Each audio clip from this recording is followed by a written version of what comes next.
दोस्तों, आओ गृह तैयारी में आपका स्वागत है। दोस्तों, आज के वीडियो में हम करने वाले हैं 69वीं बीपीएससी परीक्षा 2030 जो कि संभावित है। नोटिफिकेशन आ भी चुका है कि इसका जो एग्जाम होने वाला है वो 30 सितंबर को इसका एग्जाम होगा। इसके लिए आज हम जो टेस्ट देखने वाले हैं वो दृष्टि द विजन IAS का टेस्ट है, टेस्ट नंबर 3। आज हम टेस्ट 3 को यहाँ पे डिस्कस करेंगे। ये जो टेस्ट 3 है दोस्तों, ये साइंस का टेस्ट है, विज्ञान का टेस्ट है। और इसमें जो है ये क्लास 6 से लेकर 10 तक की जो भी NCERT है साइंस की, उसी से क्वेश्चंस को बनाया गया है। तो यहाँ पे बहुत ही अच्छे प्रश्नों को शामिल किया गया है और इसके साथ ही इसमें करंट अफेयर्स को शामिल किया गया है, जो कि करंट अफेयर है आपका अक्टूबर-नवंबर 2022 का। तो यहाँ पे 2 महीने का करंट अफेयर्स भी शामिल किया गया है इस टेस्ट में। तो चलिए फिर हम प्रश्नों को देखना स्टार्ट करते हैं। इसका क्वेश्चन फर्स्ट है, निम्नलिखित कथनों पर विचार करना है और विचार करके हमें सही कथन का चयन करना है। पहला है कि मैग्नीशियम चमकदार श्वेत लौह के साथ जलता है। सेकंड है, केरोसिन के संपर्क में आने पर सोडियम जल उठता है। और थर्ड है, फास्फोरस जल के संपर्क में आने पर जल उठता है। देखिए, इसका जो सही जवाब है वो केवल एक सही है। यहाँ पे इसका सही जवाब ए हो जाएगा, केवल एक सही है कि मैग्नीशियम जो है वो चमकदार श्वेत लौह के साथ जलता है। देखिए, मैग्नीशियम क्या है कि एक श्वेत चूर्ण में परिवर्तित हो जाता है जब वो जलता है तो। और केरोसिन के संपर्क में आने पर जो है वो सोडियम जल उठता है। देखिए, ये बिल्कुल गलत स्टेटमेंट है, इसलिए क्योंकि सोडियम जल तथा वायु दोनों के साथ अभिक्रिया कर सकता है और जल के साथ इसकी अभिक्रिया अत्यधिक ऊष्माक्षेपी होती है। इसलिए ऐसी अभिक्रिया को रोकने के लिए ही जो केरोसिन होता है, सोडियम जो होता है, इसको केरोसिन के साथ रखा जाता है। और थर्ड है कि फास्फोरस जल के संपर्क में आने पर जल उठता है। देखिए, फास्फोरस जो होता है वो अत्यधिक अभिक्रियाशील होता है और ये 30 डिग्री सेल्सियस पर जो है कमरे के ताप पर ये जल उठता है। इस प्रकार ऐसी अभिक्रिया को रोकने के लिए इसे जल में रखा जाता है। तो ध्यान रखिएगा, फास्फोरस जो है इसको इतना ज्वलनशील होता है कि इसको जलने से रोकने के लिए फास्फोरस को जल के साथ रखा जाता है और केरोसिन को सोडियम के साथ रखा जाता है। तो ये इस वजह से ये दोनों ऑप्शन जो है गलत हो जाएंगे, सही ऑप्शन इसका ए हो जाएगा। नेक्स्ट हम लोग क्वेश्चन देखते हैं, क्वेश्चन नंबर 2। नाइट्रोजन की निम्नलिखित में से कौन सी विशेषताएं इसे एक आदर्श पैकेजिंग गैस बनाती है। देखिए, जो नाइट्रोजन गैस है ये एक पैकेजिंग गैस है। इसका प्रयोग जितने भी चिप्स के पैकेट्स होते हैं या जो भी खाद्य सामग्री है उसको पैक करने के लिए उसमें नाइट्रोजन गैस का प्रयोग किया जाता है।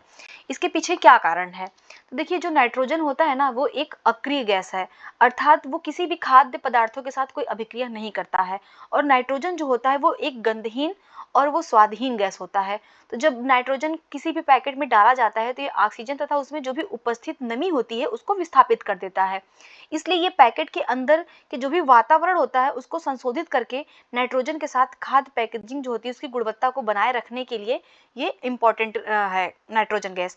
और देखिए, जो नाइट्रोजन गैस होता है ना, इसके वजह से जो भी खाद्य सामग्री है उसके जो खराब होने की गति है उसको भी वो धीमा कर देता है, अर्थात जो उसकी शेल्फ लाइफ होती है उसको बढ़ा देता है। तो इन्हीं सब कारणों की वजह से जो है नाइट्रोजन एक पैकेजिंग गैस है। तो इसका जो सही जवाब होगा वो सी हो जाएगा। क्यों? क्योंकि एक अक्रिय गैस है। अक्रिय गैस का मतलब अभी हमने ऊपर ही डिस्कस किया कि ये ना ही जो भी खाद्य पदार्थ है उनके साथ कोई अभिक्रिया नहीं करता है। नेक्स्ट हम लोग देखते हैं क्वेश्चन नंबर 3। सूची 1 को सूची 2 से सुमेल करना है और सही आंसर का चयन करना है। देखिए, बेकिंग सोडा का फार्मूला क्या है? तो बेकिंग सोडा का जो फार्मूला है वो है NaHCO3। तो 4 से इसको मैच हम करेंगे और इसका जो नाम है ये है सोडियम हाइड्रोजन कार्बोनेट। और ब्लीचिंग पाउडर जो है ये इसका जो फार्मूला है वो CaOCl2 है। तो इसको 3 से मैच करेंगे और इसको एक विरंजक चूड़ या ब्लीचिंग पाउडर कहा जाता है। और थर्ड जो है वाशिंग सोडा जो है इसका जो फार्मूला है वो Na2CO3 10H2O है। तो इसको 2 से मैच करेंगे, इसको सोडियम कार्बोनेट भी बोला जाता है। और थर्ड जो है प्लास्टर ऑफ पेरिस जो है इसको हम CaSO4 हाफ H2O, तो इसको 1 से मैच करेंगे। और इसको जो है ये कैल्शियम सल्फेट हेमीहाइड्रेट कहा जाता है और इसको जो है प्लास्टर ऑफ पेरिस कहा जाता है। और ये जो होता है ये जिप्सम को 373 केल्विन पर अगर हम गर्म करते हैं, जिप्सम को 373 केल्विन पे अगर हम गर्म करते हैं तो ये जो भी जल के अणु होते हैं उनको त्याग करके ये अपना प्लास्टर ऑफ पेरिस बनता है। तो इस प्रकार जिसका सही जवाब होगा वो ए हो जाएगा। Next question number 4। आपको 4 अम्ल और क्षार संकेतक प्रदान किए गए हैं। वे नीले लिटमस, लाल लिटमस और फिनाल्फथेलिन विलयन तथा मेथिल ऑरेंज विलियन है उनमें से कौन जो है वो क्षारीय अवस्था उसकी गुलाबी हो जाएगी। तो इसका जो सही जवाब होगा इसके लिए हम देखते हैं कि देखिए जब भी नीला लिटमस पेपर होता है वो अम्लीय अवस्था में लाल होता है। तो नीला लिटमस पेपर जो है ये अम्लीय अवस्था में लाल होगा, ये ध्यान रखिएगा, जब अम्लीय होगा तभी ये जो है ये लाल होगा। और जो लाल लिटमस पेपर है ये क्षारीय अवस्था में नीला हो जाता है, ये क्षारीय अवस्था में नीला अपना रंग दिखाता है। और फिनाल्फथेलिन विलयन जो है ये अम्लीय अवस्था में रंगहीन होता है, ये ध्यान रखिएगा, ये अम्लीय अवस्था जब इसकी होगी तो उसमें ये रंगहीन हो जाएगा, परंतु क्षारीय अवस्था में ये गुलाबी हो जाता है। जब क्षारीय अवस्था होगी तो उसमें ये गुलाबी हो जाएगा। और जो मेथिल ऑरेंज विलयन होता है ये भिन्न भिन्न पीएच मान पर भिन्न भिन्न रंग बदलता है। तो इस प्रकार जो सही जवाब होगा वो सी हो जाएगा।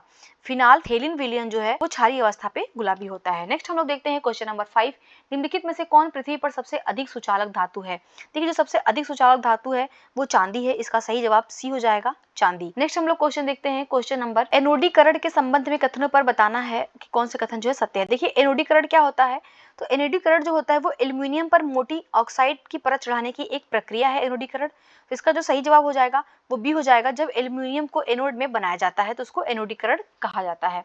नेक्स्ट हम लोग देखते हैं क्वेश्चन नंबर 7, निम्नलिखित में से कौन सी धातु स्वतंत्र अवस्था में पाई जाती है।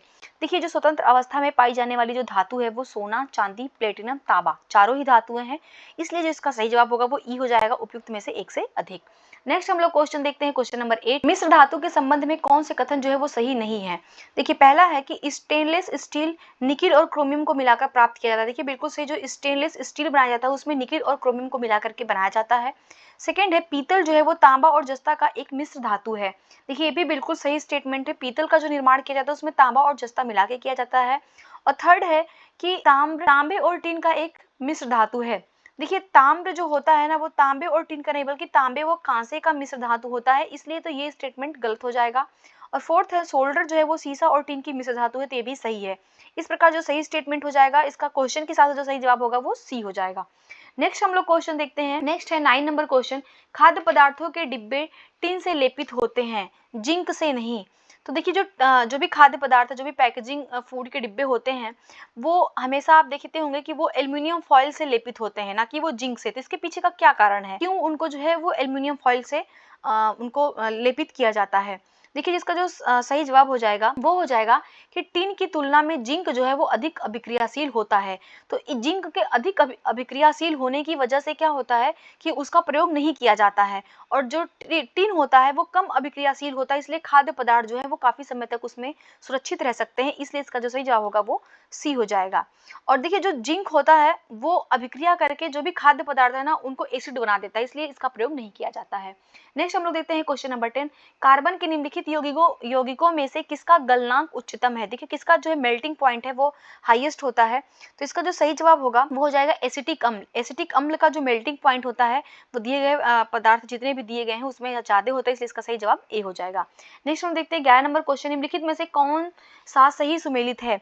देखिए यहाँ पे बताना है कौन सा जो है वो सही सुमेलित है। देखिए इसका जो हीरा जो है, हीरा कार्बन परमाणु षटकोणीय क्रम में स्थापित होते हैं। देखिए हीरे में क्या होता है ना कि जो कार्बन के परमाणु होते हैं, पहली चीज तो आप ये जान लीजिए कि हीरा और ग्रेफाइट ये दोनों ही जो है ये कार्बन के अपर रूप थे, पहले थे, परंतु अभी वर्तमान में जो फ्लोरीन है ये भी कार्बन का अपर रूप ही है, ये भी ध्यान रखिएगा। ये तीनों ही जो हीरा, ग्रेफाइट और फ्लोरीन ये तीनों कार्बन के अपर रूप है। हीरा में क्या होता है कि इसमें जो कार्बन परमाणु होते हैं वो षटकोणीय क्रम में स्थापित नहीं होते हैं, बल्कि वो 4 परमाणुओं से मिलकर बने होते हैं, और एक वो दृढ़ त्रिआयामी संरचना होती है। ध्यान रखिएगा कि वो त्रिआयामी संरचना होती है, ना कि वो षटकोणीय, इसलिए पहला स्टेटमेंट तो गलत हो गया। सेकंड है कि ग्रेफाइट कार्बन परमाणु त्रिआयामी व्यवस्था प्रदर्शित करता है। देखिए त्रिआयामी तो हीरा प्रदर्शित कर रहा है, ग्रेफाइट क्या प्रदर्शित करता है, तो ग्रेफाइट जो है वो 3 कार्बन परमाणुओं के साथ मिलकर के एक ही तल पे बना होता है, और ये षटकोणीय संरचना प्रदर्शित करता है, तो इसलिए ये त्रिआयामी नहीं बल्कि ये जो है वो षटकोणीय अवस्था को प्रदर्शित करता है, तो इसलिए सेकंड वाला भी गलत हो गया। और सी वाला जो फ्लोरीन C60 कार्बन का तीसरा अपर रूप है, देखिए बिल्कुल सही स्टेटमेंट है। इस प्रकार जो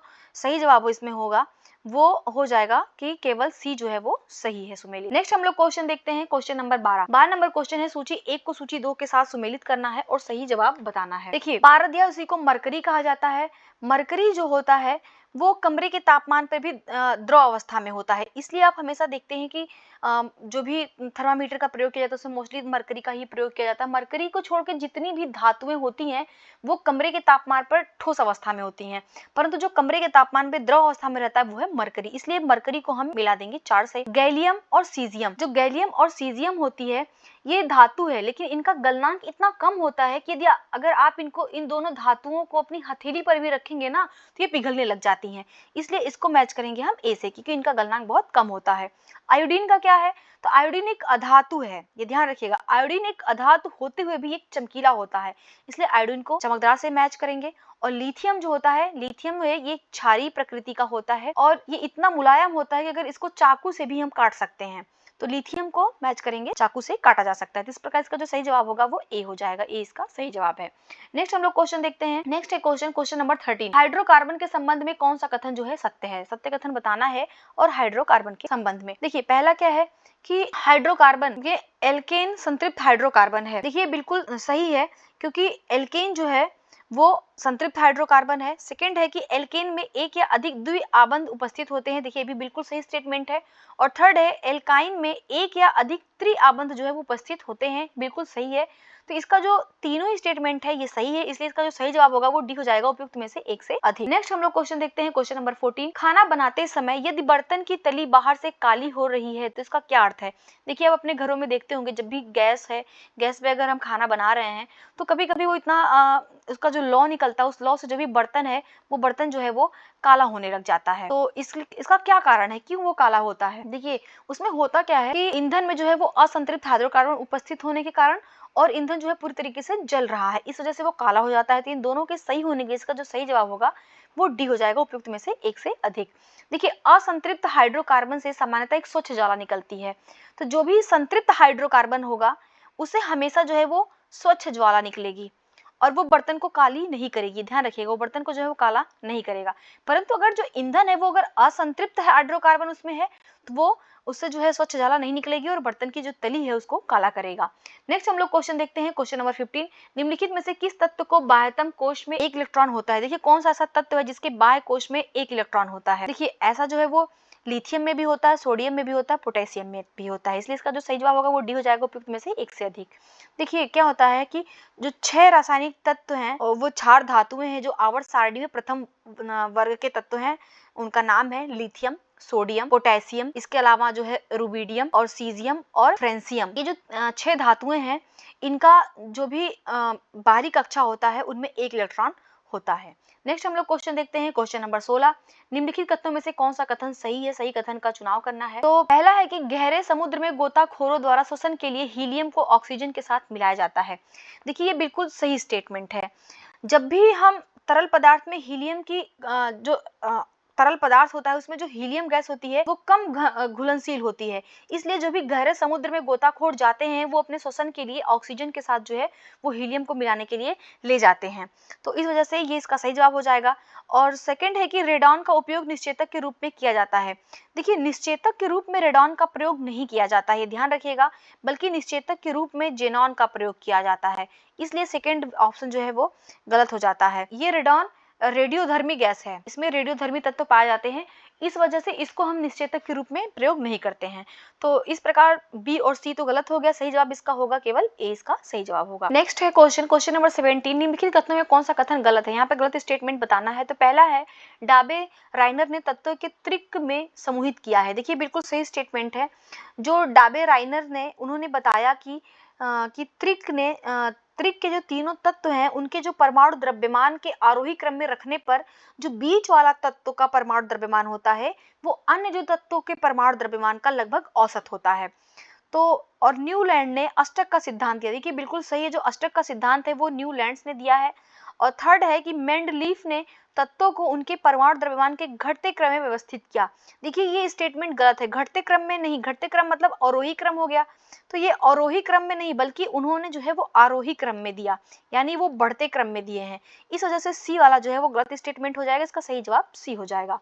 नेक्स्ट हम लोग क्वेश्चन देखते हैं। नेक्स्ट है क्वेश्चन नंबर 18 नंबर क्वेश्चन है, प्रकाश संश्लेषण के संबंध में निम्न कथनों में से कौन से कथन सही नहीं है।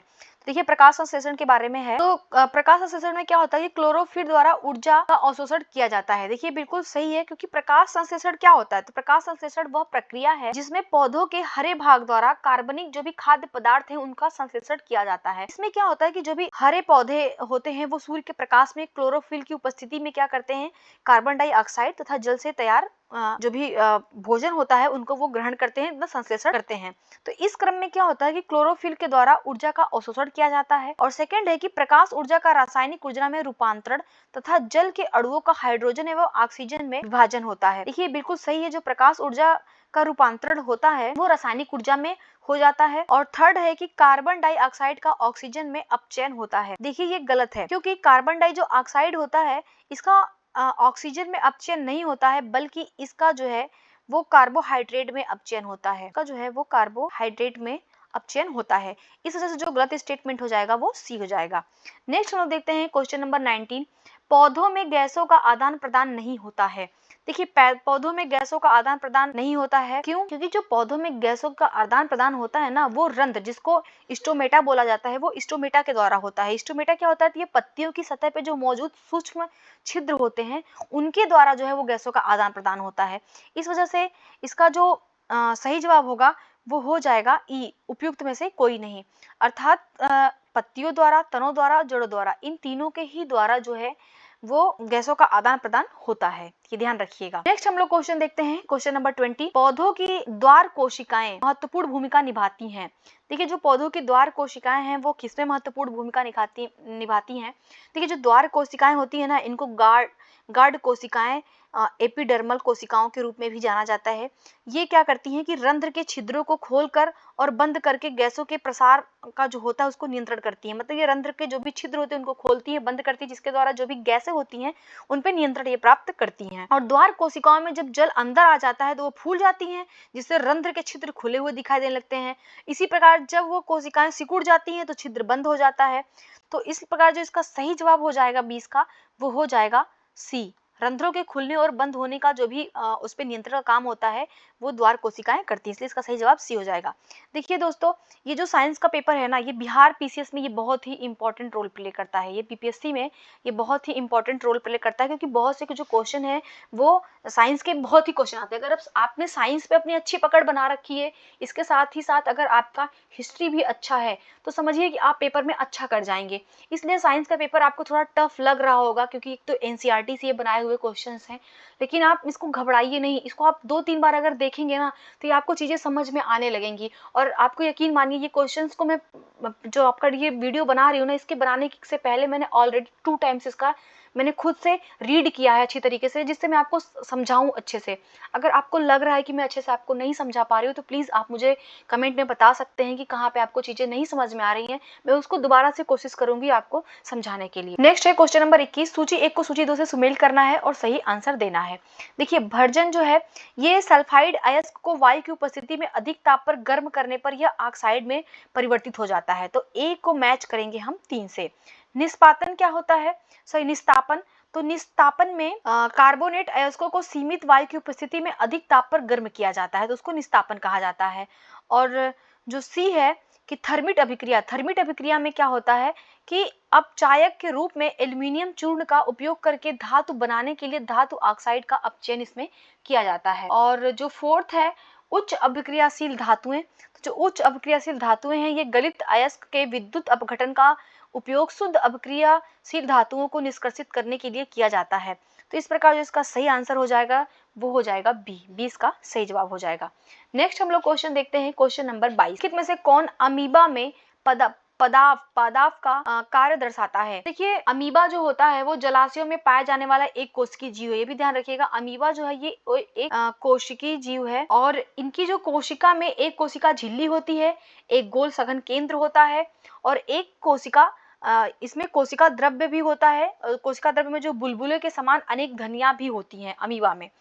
और अमीबा में क्या होता है कि जो वास्तविक अमीबा होता है और जो भी कोशिकाएं होती हैं, जैसे ये गमन तथा कणों के अंतर्ग्रहण के लिए ये पदार्थ बनाती हैं। तो इसलिए इसका जो सही जवाब हो जाएगा वो अंतर्ग्रहण और ये क्या कहते हैं गमन, इन दोनों के लिए जो है वो पदार्थ का निर्माण करती हैं अमीबा। इसलिए दोनों के सही होने में इसका जो सही जवाब होगा वो डी हो जाएगा, उपयुक्त में से एक से अधिक। नेक्स्ट हम लोग क्वेश्चन देखते हैं, क्वेश्चन नंबर 23 नंबर क्वेश्चन है क्षुद्रांत, जिसको छोटी आंत कहा जाता है, ध्यान रखिएगा इसको छोटी आंत कहा जाता है। तो छोटी आंत के संबंध में कौन से कथन जो है वो सही है? तो शाकाहारी जंतुओं की क्षुद्रांत यानी जो उनकी छोटी आंत होती है उनकी लंबाई कम होती है। देखिए ये गलत स्टेटमेंट है, क्योंकि जो भी शाकाहारी जंतुएं होते हैं उनकी जो भी छोटी आंत होती है उनकी लंबाई कम नहीं बल्कि उनकी लंबाई अधिक होती है। तो ये ध्यान रखिएगा, उनकी जो लंबाई है वो अधिक होती है, इसलिए स्टेटमेंट गलत हो जाएगा। सेकंड है मांसाहारियों की क्षुद्रांत की लंबाई अधिक होती है। देखिए गलत है, यहाँ पे उनकी जो लंबाई होती है वो अधिक नहीं बल्कि उनकी लंबाई कम होती है। और सी है इसका कि अवरोधिनी पेशी आमाशय से क्षुद्रांत तक भोजन के प्रवेश को नियंत्रित करती है। देखिए बिल्कुल सही है, आमाशय से जो भी भोजन का निकास होता है वो अवरोधिनी पेशी के द्वारा नियंत्रित किया जाता है और इसे अल्प मात्रा में क्षुद्रांत में पहुंचाया जाता है, इसलिए इसका जो सही स्टेटमेंट हो जाएगा वो सी हो जाएगा। नेक्स्ट हम लोग देखते हैं क्वेश्चन नंबर 24, विषम की पहचान करनी है। देखिए यहाँ पे दिया है काइमोट्रिप्सिन, एमाइलेज और दीर्घरोम। देखिए यहाँ पे जो विषम है वो दीर्घरोम, इसका सही जवाब सी हो जाएगा। दीर्घरोम क्यों विषम है? क्योंकि दीर्घरोम जो है वो एक अंग है, ये ध्यान रखिएगा, ये एक अंग है दीर्घरोम, जबकि काइमोट्रिप्सिन और एमाइलेज ये दोनों जो है वो एक एंजाइम है। काइमोट्रिप्सिन जो है ये प्रोटीन के पाचन में सहायक है, ये ध्यान रखिएगा, ये जो है ये प्रोटीन के पाचन में सहायक है, और एमाइलेज जो है ये कार्बोहाइड्रेट के पाचन में सहायक होता है। इस वजह से जो है इसमें विषम जो हो जाएगा वो सी हो जाएगा। नेक्स्ट हम लोग क्वेश्चन देखते हैं, क्वेश्चन नंबर 25 नंबर क्वेश्चन है ग्लूकोज के अवायवीय विखंडन से प्राप्त होता है। देखिए जब भी ग्लूकोज का अवायवीय विखंडन होता है उससे जो है वो लैक्टिक अम्ल और ऊर्जा प्राप्त होता है, इसलिए इसका सही जवाब बी हो जाएगा। नेक्स्ट हम देखते हैं क्वेश्चन नंबर 26, अपोहन का संबंध है। देखिए अपोहन का मतलब होता है, इसको इंग्लिश में कहते हैं डायलिसिस। तो अपोहन मतलब डायलिसिस, तो इसका जो संबंध होता है, डायलिसिस कब किया जाता है, ये तो मोस्टली कॉमन वर्ड है, सब लोग इसको जानते ही होंगे। तो ये एक जो भी कृत्रिम वृक्क होता है, किडनी होती है, उसमें जो भी नाइट्रोजनी अपशिष्ट उत्पाद जो होते हैं वो ब्लड में जो मिल जाते हैं उनको जो है वो डायलिसिस के द्वारा उन जो भी अपशिष्ट पदार्थ होते हैं उनको बाहर निकालने की एक क्रिया है डायलिसिस। इसलिए इसका जो सही जवाब होगा वो भी हो जाएगा, रुधिर के शुद्धिकरण के लिए, यानी जो भी ब्लड में अशुद्धियां हैं उनको बाहर करके ब्लड को शुद्ध करने का काम जो है वो डायलिसिस के माध्यम से किया जाता है। नेक्स्ट हम लोग देखते हैं क्वेश्चन नंबर 27, रात्रि के समय पौधे के नीचे नहीं सोने की सलाह दी जाती है। देखिए हम लोग घर में हमेशा सुने होंगे अपने बड़े बुजुर्गों से कि जो भी पेड़ होते हैं, पौधे होते हैं, उनके पास हमें बिस्तर नहीं लगाना चाहिए, रात में उनके पास नहीं सोना चाहिए। देखिए दिन में क्या होता है ना, जो भी पौधे होते हैं वो दिन में कार्बन डाइऑक्साइड को लेते हैं और ऑक्सीजन को रिलीज करते हैं, परंतु रात में ये क्रिया उल्टी हो जाती है। रात में वो क्या करते हैं कि ऑक्सीजन को लेने लग जाते हैं और CO2 को रिलीज करने लग जाते हैं। इसी वजह से जो है उसको रात में है वो पौधों के नीचे नहीं सोना चाहिए। इसलिए इसका जो सही जवाब हो जाएगा वो हो जाएगा ए, पौधे जो है रात में CO2 निष्कासित करते हैं। नेक्स्ट हम लोग क्वेश्चन देखते हैं, क्वेश्चन नंबर 28 नंबर क्वेश्चन है पादपों में जाइलम उत्तरदायी है। देखिए पादपों में ना दो ऊतक पाए जाते हैं, एक का नाम होता है जाइलम और एक का नाम होता है फ्लोएम। देखिए जो जाइलम होता है ये क्या करता है कि जो भी मृदा से जल या पोषक तत्व होते हैं उनको तनों और पत्तियों तक पहुंचाने का काम करता है। तो इसका जो सही जवाब हो जाएगा वो ए हो जाएगा, जल के वहन के लिए जाइलम का प्रयोग किया जाता है। नेक्स्ट हम लोग देखते हैं क्वेश्चन नंबर 29, मनुष्य का वृक्क प्रतिदिन लगभग कितने लीटर तरल पदार्थ निस्यंदन करता है। देखिए जो किडनी है, जो वृक्क है उसका, वो कितने लीटर जो है वो जो तरल पदार्थ यानी जो भी ब्लड है उसको कितने लीटर वो निस्यंदन करता है। तो इसका जो सही जवाब होगा वो हो जाएगा सी, 200 लीटर। 200 लीटर तक जो है वो डेली उसको निस्यंदन करता है और उसमें जो भी विषाक्त पदार्थ होते हैं उनको वो बाहर निकालता है जल के माध्यम से। नेक्स्ट हम लोग देखते हैं क्वेश्चन नंबर 30, दो तंत्री कोशिकाओं के बीच के अंतराल को कहा जाता है। देखिए जो भी दो तंत्री कोशिकाएं होती हैं उनके बीच के अंतराल को सिनैप्स कहा जाता है। इसका सही जवाब बी हो जाएगा, सिनैप्स। सिनैप्स क्या होता है कि एक न्यूरॉन के अंत में एक छोटा सा ये अंतराल होता है जो सिग्नल को एक न्यूरॉन से दूसरे न्यूरॉन तक जाने की अनुमति देता है, तो ये ध्यान रखिएगा। नेक्स्ट हम लोग देखते हैं क्वेश्चन नंबर 31 नंबर क्वेश्चन है आवर्त सारणी के आवर्तों में बाएं से दाएं क्रम में निम्नलिखित में से कौन सा एक गलत है। देखिए जो भी आवर्त सारणी होती है उसमें जो तत्वों को बाएं से दाहिने के क्रम में लगाया जाता है उसे बताना कौन सा एक गलत है। देखिए जो आवर्त सारणी में तत्वों को रखने का जो क्रम है इसको दिया था मेंडलीफ ने।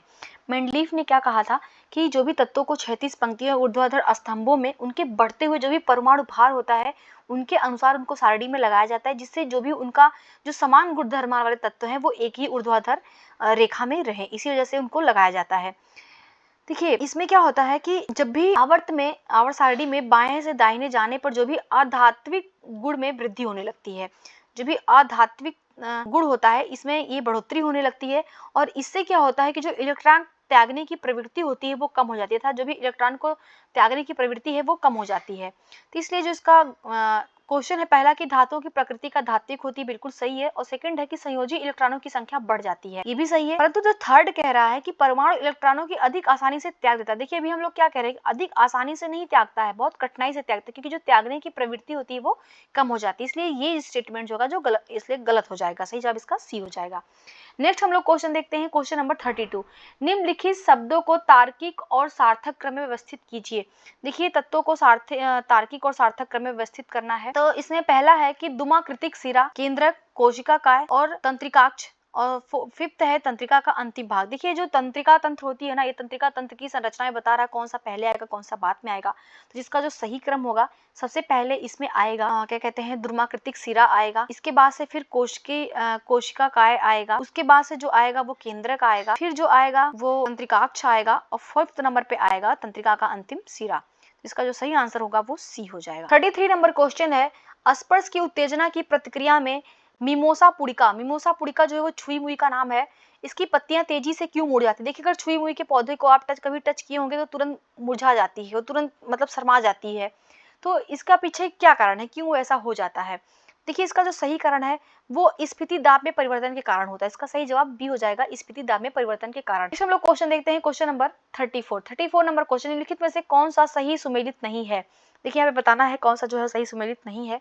तो पहला है भूख एवं प्यास का केंद्र, ये हाइपोथैलेमस। देखिए ये सारे मस्तिष्क के भाग हैं, हाइपोथैलेमस और क्या कहते हैं हाइपोथैलेमस हो गया, थैलेमस हो गया, सेरिब्रम हो गया, ये सारे जो है अग्र मस्तिष्क के भाग होते हैं।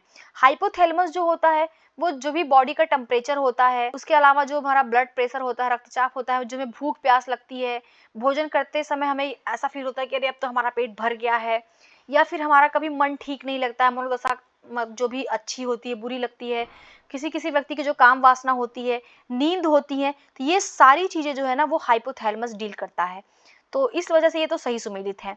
सेकंड है कि उल्टी और निगलना, ये जो क्रियाएं हैं ये मेडुला ऑब्लिगेटा नियंत्रित करता है। देखिए बिल्कुल सही है, जो मेडुला ऑब्लिगेटा होता है ये मस्तिष्क स्तंभ का निचला आधा भाग होता है, और ये क्या करता है कि जो भी हमारा श्वसन होता है, जिसमें हम श्वसन कर रहे हैं, या जो भी हमारी हृदय की जो भी क्रिया होती है, जैसे हमें खांसी आ गई, उल्टी आ रही है, इसके अलावा हमें छींकने का होता है, कभी जो भी मतलब जो अचानक से क्रियाएं होती हैं जिन पे हमारा बस नहीं होता है, ये सारा कुछ नियंत्रित करता है मेडुला ऑब्लिगेटा। इसलिए ये भी जो है वो सही सुमेलित है। देखिए जो प्रतिवर्ती क्रिया होती है इसको मेरुरज्जु के द्वारा नियंत्रित किया जाता है, तो ये भी सही सुमेलित है। इसलिए इसका जो सही जवाब होगा वो हो जाएगा ई, उपयुक्त में से कोई भी गलत नहीं है, अर्थात ये तीनों ही स्टेटमेंट जो है वो सही है। नेक्स्ट हम लोग क्वेश्चन देखते हैं, नेक्स्ट है क्वेश्चन नंबर 35 नंबर क्वेश्चन है, सूची 1 को सूची 2 से सुमेल करना है।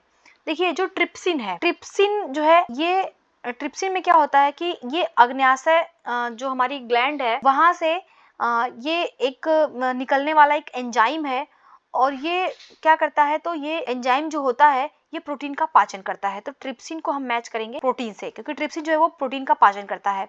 पित्तरस जिसको बाइल जूस कहा जाता है, तो इसका जो श्रावण होता है बाइल जूस का, ये आमाशय से होता है। तो इसको जो हम लोग मैच करेंगे वो करेंगे 3 से, कि वसा की जो बड़ी गोलिकाओं में वसा की छोटी गोलिकाओं में खंडित करने का जो काम करता है वो बाइल जूस करता है। और थर्ड है लाइपेज। लाइपेज क्या करता है, तो जो इमल्सीकृत वसा होती है उसको पाचन में लाइपेज का प्रयोग किया जाता है। तो लाइपेज जो है वो इमल्सीकृत वसा का पाचन करता है। और फोर्थ है एमाइलेज। एमाइलेज जो काम करता है वो कार्बोहाइड्रेट के पाचन में काम करता है। इस प्रकार जो इसका सही मैच हो जाएगा वो हो जाएगा डी इसका जो है वो सही जवाब हो जाएगा। नेक्स्ट हम लोग क्वेश्चन देखते हैं, नेक्स्ट क्वेश्चन है क्वेश्चन नंबर 36 नंबर क्वेश्चन है, पौधे प्रकाश की ओर झुकते हैं, इसके पीछे क्या रीजन है, क्यों जो है पौधे वो प्रकाश की तरफ झुकते हैं। देखिए पौधे जो प्रकाश की तरफ झुकते हैं क्योंकि पौधे वृद्धि करते हैं, तो वे प्रकाश की पहचान करने लगते हैं, और उसके प्ररोढ़ सिरे पर एक संश्लेषित ऑक्सिक नामक एक हार्मोन जो है वो लंबे समय तक कोशिकाओं में वृद्धि करने में सहायता प्रदान करता है। इसकी वजह से क्या होता है कि पौधे जो है प्रकाश की तरफ झुकने लग जाते हैं। इसलिए इसका जो सही जवाब हो जाएगा वो हो जाएगा बी। बी इसका सही जवाब हो जाएगा, क्योंकि जो पौधों में ऑक्सीज का जो प्रभाव होता है जिससे वो अपनी वृद्धि करते हैं, इसी की वजह से वो झुकने लग जाते हैं। नेक्स्ट हम लोग क्वेश्चन देखते हैं, क्वेश्चन नंबर 37। द्विखंड पाया जाता है। द्विखंड किसमें पाया जाता है? तो द्विखंड का मतलब क्या है? देखिए, द्विखंड जो है वो एक प्रकार का अलैंगिक प्रजनन है। ध्यान रखिएगा, ये एक प्रकार का जो है वो अलैंगिक प्रजनन का काम करता है। अलैंगिक प्रजनन का मतलब होता है कि जहाँ पे कोशिका जो है वो खुद दो भागों में बढ़ जाती है और उनके द्वारा एक नया उन्हीं के जैसा एक जो भी उत्पाद है वो तैयार हो जाता है, तो उसी को जो है वो द्विखंड कहा जाता है। तो ये जो है मोस्टली वो अमीबा और पैरामीशियम में पाया जाता है। इसके अलावा जो है वो लेशमानिया में भी होता है। तो इसका जो सही जवाब होगा वो अमीबा और लेशमानिया के सही होने की वजह से डी इसका सही जवाब हो जाएगा, उपयुक्त में से एक से अधिक। नेक्स्ट हम लोग क्वेश्चन देखते हैं, क्वेश्चन नंबर 38 नंबर क्वेश्चन है, मुकुलन और पुरुद्भवन पाया जाता है। देखिए, मुकुलन और पुरुद्भवन, तो मुकुलन क्या होता है? तो मुकुलन मतलब होता है कि एक उभार होता है। मुकुलन का मतलब एक उभार होता है। जैसे अगर कोई भी एक पौधा है तो उसमें जो भी उभार होता है, तो उभार होता है कि वहां से अपने ही तरीके से एक नया पौधे को जन्म देने का जो एक स्थान होता है, जो उभार लेता है, उसी को मुकुलन कहा जाता है। और पुनरुद्भवन होता है कि मतलब इसको कहते हैं पुनर्जनन, यानी रीजनरेशन। पुनर्जनन का मतलब होता है, ये ध्यान रखिएगा, पुनर्जनन मतलब एक ऐसे ही अपने ही जैसे एक अलग प्रोडक्ट को जन्म दे देना। तो ये जो क्रिया होती है ये पाई जाती है हाइड्रा में और प्लेनेरिया में। तो इसका जो सही जवाब होगा वो ए और बी, हाइड्रा में पाया जाता है और प्लेनेरिया में पाया जाता है। इसलिए इसका जो सही जवाब होगा वो डी हो जाएगा, उपयुक्त में से एक से अधिक। नेक्स्ट हम लोग क्वेश्चन देखते हैं, क्वेश्चन नंबर 39। कायिक प्रवर्धन के संबंध में बताना है कौन सा कथन जो है सही नहीं है। देखिए, कायिक प्रवर्धन क्या होता है तो भी ध्यान रखिएगा। कायिक प्रवर्धन में जो है वो एक अलैंगिक प्रजनन की विधि है। ये अलैंगिक जो प्रजनन होता है उसी की एक विधि है। उसमें क्या करते हैं, जैसे जो कलम करके पौधों को लगा दिया जाता है ना, उन्हीं से, तो वो उनको लगाने से वो अपने ही जैसे सेम गुणधर्म वाले एक अलग जो भी वंशानुगत पौधे होते हैं वो सेम वैसे पौधे एक अपना बना देते हैं। तो इसके लिए जो सही नहीं है वो ये कि बीज से उगाए गए पौधों की तुलना में इस विधि में उगाए गए पौधे जो है देर से पुष्प एवं फल देते हैं। देखिए, ये गलत लिखा हुआ है। जो कायिक प्रवर्धन होता है उसमें जल्दी फूल और फल लग जाते हैं बीज से उगाए गए पौधों की तुलना में। इस वजह से ये स्टेटमेंट जो है वो गलत है, इसलिए इसका सही जवाब ए हो जाएगा। इसके अलावा और स्टेटमेंट भी देख लेते हैं। तो जो कायिक प्रवर्धन होता है यह उन पौधों के प्रवर्धन में सहायक होता है जो बीज से उत्पन्न करने की क्षमता खो चुके होते हैं। बिल्कुल जो पौधे बीज से उत्पन्न नहीं होते हैं, जैसे केला हो गया, संतरा हो गया, गुलाब हो गया, चमेली हो गया, ऐसे पौधों को जो है वो कायिक प्रवर्धन के द्वारा उगाया जाता है। थर्ड है कि अनुवांशिक रूप से समान पौधे उत्पन्न करते हैं। बिल्कुल, जब उनको उन्हीं से कलम करके लगाया जाएगा तो सेम अपने ही जैसे वो गुण धर्म वाले वो अपना पौधा बनाएंगे, इसलिए ये भी स्टेटमेंट जो है वो सही होगा। नेक्स्ट हम लोग क्वेश्चन देखते हैं, क्वेश्चन नंबर 40 नंबर क्वेश्चन है कि पुष्प के जनन भाग के संबंध में कौन से कथन जो है सत्य है। तो पुष्प के जनन भाग में हम देखते हैं, देखिए पुष्प में जो एंजियोस्पर्म होता है वो उसके जननांग मतलब जननांग होता है, जो उसको पुष्प होता है उसी में वो अवस्थित होता है। तो पुष्प के विभिन्न भाग जो होते हैं जो उसके मतलब जननांग में शामिल होते हैं, तो वो है बाह्यदल होता है, इसके अलावा दल होता है जिसको हम लोग पंखुड़ी कहते हैं, यहाँ पे हम लोग लिख लेते हैं बाह्यदल होता है, इसके अलावा पंखुड़ी जिसको हम लोग दल कहते हैं ये होता है, इसके अलावा पुंकेसर होता है और स्त्री केसर होता है। तो ये जो है ये पौधे के प्रजनन में शामिल होते हैं। तो पुंकेसर और स्त्री केसर पुष्प के जनन भाग हैं। देखिए, ये बिल्कुल सही भाग है। अभी हमने देखा कि पुंकेसर और स्त्री केसर जो है इसके जनन भाग है। सेकंड कह रहा है कि स्त्री केसर पुष्प का नर जननांग है। देखिए, बिल्कुल गलत है। स्त्री केसर जो है वो नर नहीं बल्कि वो मादा जननांग है, ध्यान रखिएगा, इसलिए गलत हो गया। थर्ड है पुंकेसर पुष्प का मादा जननांग है, बिल्कुल गलत है। पुंकेसर जो है वो पुष्प का नर जननांग है, ना कि मादा। तो इस वजह से दोनों के गलत होने हो गया, तो जो सही जवाब होगा वो ए हो जाएगा। नेक्स्ट हम लोग क्वेश्चन देखते हैं, क्वेश्चन नंबर 41। निम्नलिखित में से कौन सा उभयलिंगी पुष्प का उदाहरण नहीं है। देखिए, उभयलिंगी पुष्प का उदाहरण कौन सा नहीं है। तो उभयलिंगी क्या होता है कि जब पुष्प में पुंकेसर अथवा स्त्री केसर में से कोई एक जननांग उपस्थित होता है तो पुष्प क्या होगा, तो एक लिंगी होगा। ध्यान रखिएगा, जब भी जो भी कोई पुष्प है अगर उसमें या तो स्त्री केसर है या फिर पुंकेसर है, इन दोनों में से कोई एक ही हो तो वो जो जननांग होगा या जो वो पुष्प होगा वो एक लिंगी होगा। इसका एग्जाम्पल क्या है, अगर इसमें से कोई एक भाग लेगा तो जो पुष्प होगा वो एक लिंगी होगा। तो एक लिंगी के एग्जाम्पल क्या क्या है, तो इसमें जैसे पपीता हो गया, तरबूज हो गया, ये सब जो है वो एक लिंगी है। इसके अलावा जब पुष्प में पुंकेसर और स्त्रीकेसर दोनों उपस्थित हों, देखिए जब ये पुष्प पुंकेसर और स्त्रीकेसर जब दोनों उपस्थित होंगे, दोनों भाग ले रहे होंगे, तो जो पुष्प होगा वो उभयलिंगी होगा, उसको उभयलिंगी पुष्प कहेंगे। और उसमें कौन कौन से आता है, तो उसमें गुड़हल आता है और सरसों आता है, उसमें गुड़हल आता है और सरसों भी आता है। इसलिए जो सही जवाब होगा क्वेश्चन का वो हो जाएगा पपीता। पपीता जो है वो एक लिंगी पुष्प है। नेक्स्ट हम लोग क्वेश्चन देखते हैं, क्वेश्चन नंबर 42। मानव नेत्र किस वस्तु का प्रतिबिंब बनाते हैं? देखिए जो मानव नेत्र है वो किसी वस्तु का जो प्रतिबिंब बनाते हैं वो रेटिना पर बनाते हैं, इसलिए इसका सही जवाब बी हो जाएगा, रेटिना। जो भी मानव नेत्र होता है वो रेटिना पर जो है वो प्रतिबिंब बनाते हैं। नेक्स्ट हम लोग क्वेश्चन देखते हैं, क्वेश्चन नंबर 43। निम्नलिखित में से कौन सी शारीरिक स्थिति निकट दृष्टि दोष का कारण बनती है?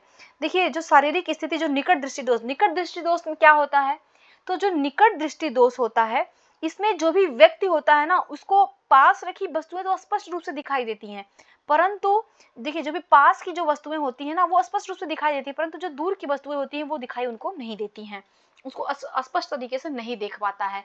और ऐसे जो दोष युक्त व्यक्ति होते हैं वो दूर बिंदु पर जो उनका दूर बिंदु होता है वो अनंत पर न होकर नेत्र के पास आ जाता है, इस वजह से ऐसा प्रॉब्लम उनको क्रिएट होने लगता है। तो निकट जो दृष्टि दोषयुक्त होता है वो नेत्र में किसी दूर पर जो रखी वस्तु का प्रतिबिंब होता है वो रेटिना पर न बनकर वो दृष्टि पटल के सामने ही बनता है। इसमें ध्यान रखिएगा, इसमें क्या होता है कि जो प्रतिबिंब है, प्रतिबिंब जो है वो रेटिना पर नहीं बनता है, वो रेटिना पे नहीं बनता है, बल्कि वो कहाँ बनने लग जाता है, वो दृष्टि पटल पर बनने लग जाता है। और ये दोष उत्पन्न होने के कारण क्या है, तो जो अभिनेत्र लेंस की वक्रता का है वो अधिक हो जाता है, तो जो अभिनेत्र लेंस की वक्रता त्रिज्या होती है वो बढ़ जाती है, इसकी वजह से होता है। इसके अलावा जो नेत्र गोलक का लंबा हो जाता है, इस वजह से भी होता है। और थर्ड है कि नेत्र गोलक का बहुत छोटा हो जाना, देखिए गलत स्टेटमेंट है, तो इस वजह से जो इसका सही जवाब हो जाएगा वो डी हो जाएगा, उपयुक्त में से एक से अधिक। क्योंकि जो भी निकट दृष्टि दोष होता है उसमें क्या होता है कि नेत्र लेंस की जो वक्रता त्रिज्या होती है वो बढ़ जाती है और जो उसका नेत्र गोलक होता है वो लंबा हो जाता है। नेक्स्ट हम लोग क्वेश्चन देखते हैं, क्वेश्चन नंबर 44। इंद्रधनुष सदैव बनता है। देखिए जो इंद्रधनुष बनता है ना, ये हमेशा जब भी वर्षा होती है तो वर्षा के पश्चात जो है वो इंद्रधनुष बनता है। और वर्षा होने के पश्चात क्या होता है कि जो भी आकाश में जल के सूक्ष्म कण होते हैं उनमें दिखाई देने वाला एक प्राकृतिक स्पेक्ट्रम होता है इंद्रधनुष। और ये जो भी वायुमंडल में उपस्थित जल की सूक्ष्म बूंदें होती हैं उनके द्वारा सूर्य के जो प्रकाश के परिक्षेपण के कारण ये बनता है। तो इसका जो सही जवाब होगा वो हो जाएगा ए, सूर्य के विपरीत दिशा में हमेशा जो है वो इंद्रधनुष बनता है, ये आप ध्यान रखिएगा। इंद्रधनुष जो है वो सदैव सूर्य के विपरीत दिशा में बनता है। नेक्स्ट हम लोग क्वेश्चन देखते हैं, क्वेश्चन नंबर 45। आग या भट्टी के ऊपर उठती गर्म वायु के विशुद्ध प्रवाह के माध्यम से देखी गई कोई वस्तु क्यों झिलमिलाती है? देखिए आग या भट्टी के ऊपर जब भी कोई गर्म वायु ऊपर उठती है, आप देखे होंगे, तो वहां से हमको वो चमकीली दिखाई पड़ती है, झिमझिम झिमझिम से दिखाई पड़ती है। तो वैसे क्या कारण है कि वो हमें वैसा दिखाई पड़ती है? देखिए आग के ऊपर क्या होता है ना, आग के तुरंत ऊपर की जो वायु होती है वो अपने वायु की तुलना में अधिक गर्म होती है। देखिएगा यहाँ पे क्या है ना कि जो भी आग जल रही है इसके ऊपर जो भी वायु होती है, ये वायु जो है वो अपने ऊपर की जो वायु है उसकी तुलना में ये ज्यादा गर्म होती है। तो ज्यादा गर्म होने के कारण क्या होता है कि ये ऊपर की जो ठंडी वायु की तुलना में ये हल्की होती है, और हल्की होने की वजह से क्या होती है, ये कम सघन हो जाती है। तो जो अणु हैं वो दूर दूर हो जाते हैं, और अणु जब दूर दूर हो जाते हैं तो इनका जो अपवर्तनांक होता है वो ठंडी वायु की अपेक्षा थोड़ा कम हो जाता है। ये ध्यान रखिएगा, जो इनका अपवर्तनांक होता है ना वो ठंडी वायु की अपेक्षा कम हो जाता है, इसी कारण जो है वो हमें झिलमिल झिलमिल दिखाई पड़ती है। इसलिए इसका जो सही जवाब होगा वो भी हो जाएगा, अपवर्तन के कारण। नेक्स्ट हम लोग क्वेश्चन देखते हैं, क्वेश्चन नंबर 46। धारा नियंत्रक का उपयोग किया जाता है। देखिए धारा नियंत्रक का उपयोग कब किया जाता है? तो जो धारा नियंत्रक का प्रयोग किया जाता है वो परिपथ में प्रतिरोध को परिवर्तित करने के लिए किया जाता है। तो ध्यान रखिएगा, इसका सही जवाब सी हो जाएगा कि जो भी परिपथ होता है उसमें जो भी प्रतिरोध होता है उसको परिवर्तित करने के लिए धारा नियंत्रक का प्रयोग किया जाता है। नेक्स्ट हम लोग क्वेश्चन देखते हैं, क्वेश्चन नंबर 47 नंबर क्वेश्चन है, सूची 1 को सूची 2 से मैच करना है। देखिए यहाँ पे ये सारे जो दिए गए हैं ना, ऑक्सिन, जिबेरेलिन्स, साइटोकाइनिन और एंजिसिटिक अम्ल, देखिए ये सारे क्या है ना, ये सारे जो है वो पादप हार्मोन है। अब हम लोग देखते हैं इन पादप हार्मोन का क्या गुण धर्म है, क्या इनमें इनका प्रभाव क्या है। देखिए ऑक्सिन के कारण क्या होता है, ऑक्सिन के वजह से कोशिकाओं में वृद्धि होती है, तो इसको 2 से मैच करेंगे। और जो जिबेरेलिन्स होता है इसके वजह से तने की वृद्धि करता है, तो इसको 4 से मैच करेंगे। और जो साइटोकाइनिन होता है साइटोकाइनिन की वजह से जो है वो कोशिका विभाजन को प्रोत्साहित करता है। और जो एंसिसिक अम्ल होता है, एंसिसिक अम्ल जो है वो हमेशा जो है वृद्धि को रोकता है, पौधों की वृद्धि को रोकता है। इस प्रकार जो इसका सही मैच होगा वो बी हो जाएगा, बी इसका सही जवाब हो जाएगा। नेक्स्ट हम लोग देखते हैं 48 नंबर क्वेश्चन। निम्नलिखित कथनों में से कौन सा कथन जो है वो सही नहीं है, बताना है कौन सा कथन जो है वो गलत है। तो देखिए, ठोस के द्रव में बदलने की प्रक्रिया संगलन कहलाती है। देखिए, जो भी है, जब ठोस जो है वो द्रव में बदलता है तो इसको गलनांक या संगलन कहते हैं, बिल्कुल सही है।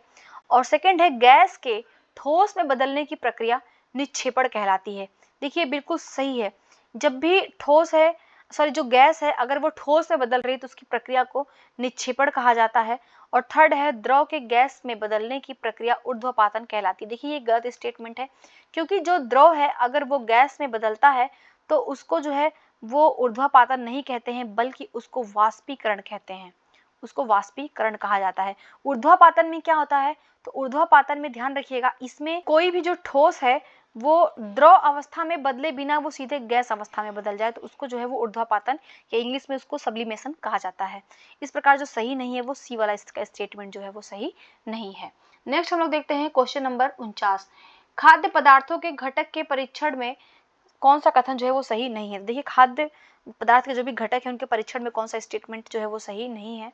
तो देखिए, इसका जो पहला है कि कागज पर तेल का धब्बा खाद्य पदार्थों में वसा की उपस्थिति को दर्शाता है। देखिए, बिल्कुल सही है। कागज पर धब्बे आते हैं अगर उसपे कोई भी खाने पीने की चीज रखी है, अगर उसमें कोई ऑयली आइटम है, अगर उसमें कोई भी वसा है तो उसपे धब्बे आ जाएंगे। सेकंड है कि भोजन में प्रोटीन की जांच के लिए आयोडीन विलयन का उपयोग किया जाता है। देखिए, गलत स्टेटमेंट है। जो आयोडीन विलयन का प्रयोग किया जाता है ये स्टार्च या मंड जिसको कहते हैं, इसकी जांच के लिए किया जाता है। इसमें क्या होता है कि उसका जो रंग बदल करके आयोडीन है वो नीला काला कर देता है।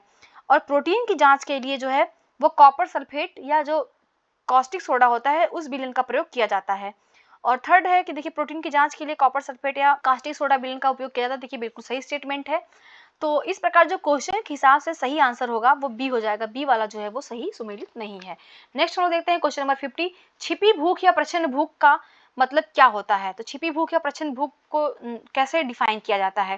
देखिए, इसका मतलब होता है कि जो सूक्ष्म पोषक तत्वों से संबंधित कुपोषण के रूप में, तो अगर कोई भी आप कुपोषित हैं, अगर आप भोजन ले रहे हैं उसमें जो भी न्यूट्रिएंट्स हैं, जो सूक्ष्म न्यूट्रिएंट्स हैं, माइक्रो न्यूट्रिएंट्स हैं, अगर वो उसमें उपस्थित नहीं हो तो इसका मतलब है कि वो छिपी भूख या प्रच्छन्न भूख से पीड़ित है वो व्यक्ति। तो इसके लिए इसका जो सही जवाब होगा वो ए हो जाएगा। नेक्स्ट हम लोग क्वेश्चन देखेंगे, क्वेश्चन नंबर 51 नंबर क्वेश्चन है, भारत में खाद्य पौष्टिकीकरण जिसको फूड फोर्टिफिकेशन कहा जाता है, इसके संदर्भ में कौन सा कथन जो है सत्य है। देखिए, फूड फोर्टिफिकेशन के संदर्भ में पहला जो कथन है इसका कि दूध और गेहूं में आयरन, फोलिक एसिड और विटामिन B12 का पौष्टिकीकरण किया जाता है।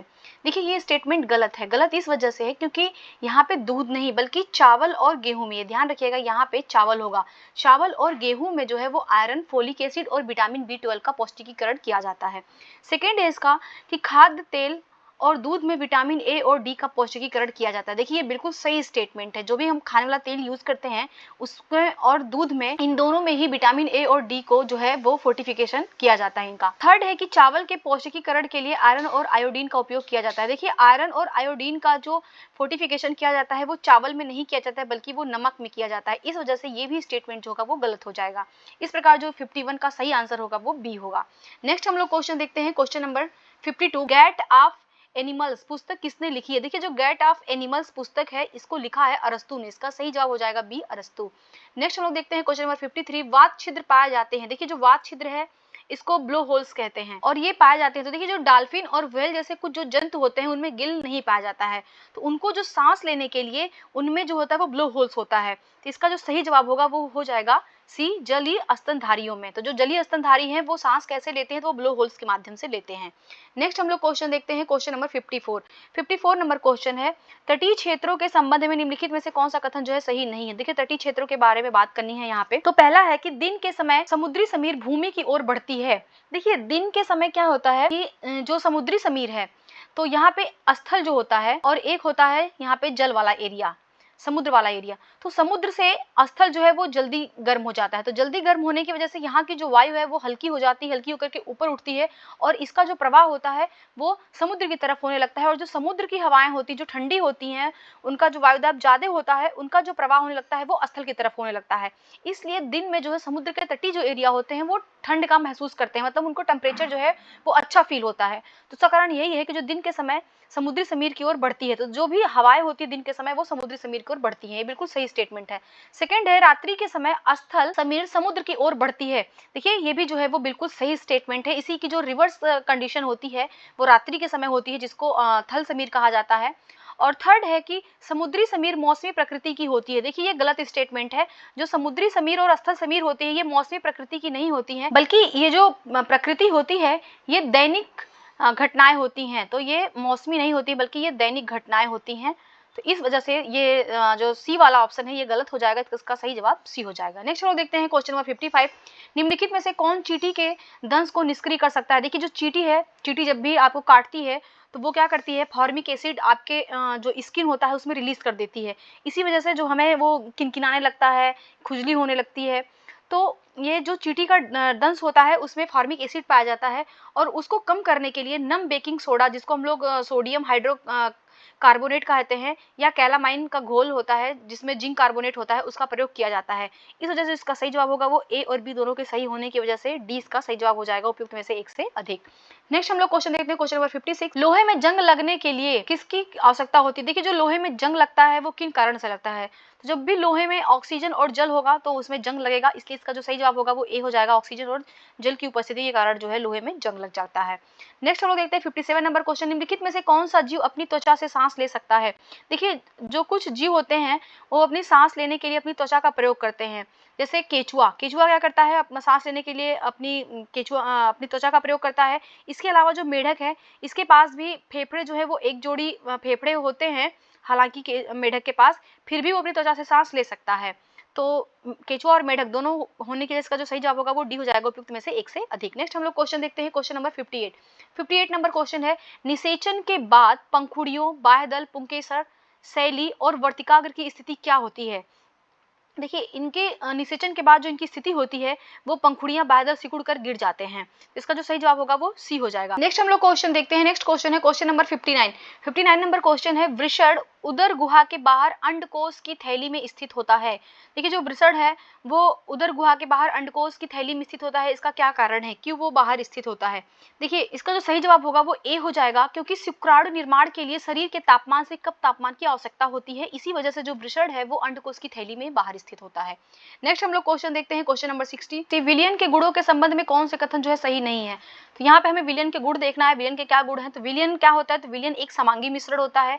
ये ध्यान रखिएगा, विलियन जो है वो एक समांगी मिश्रण होता है और इनका जो आकार होता है, इनका जो व्यास होता है वो 1 नैनोमीटर मतलब 10⁻⁹ मीटर, इससे भी कम होता है। इससे कम होने की वजह से क्या होता है कि इनको हम अपनी आंखों से नहीं देख सकते हैं। तो जब आंखों से हम नहीं देख पाते हैं तो इसी की वजह से जो भी प्रकाश इनसे गुजरता है, इन कणों के माध्यम से गुजरता है, तो ये कण इतने छोटे होते हैं कि ये प्रकाश की किरणों को फैला नहीं पाते हैं, इसलिए जो विलियन में प्रकाश का मार्ग दिखाई नहीं देता है।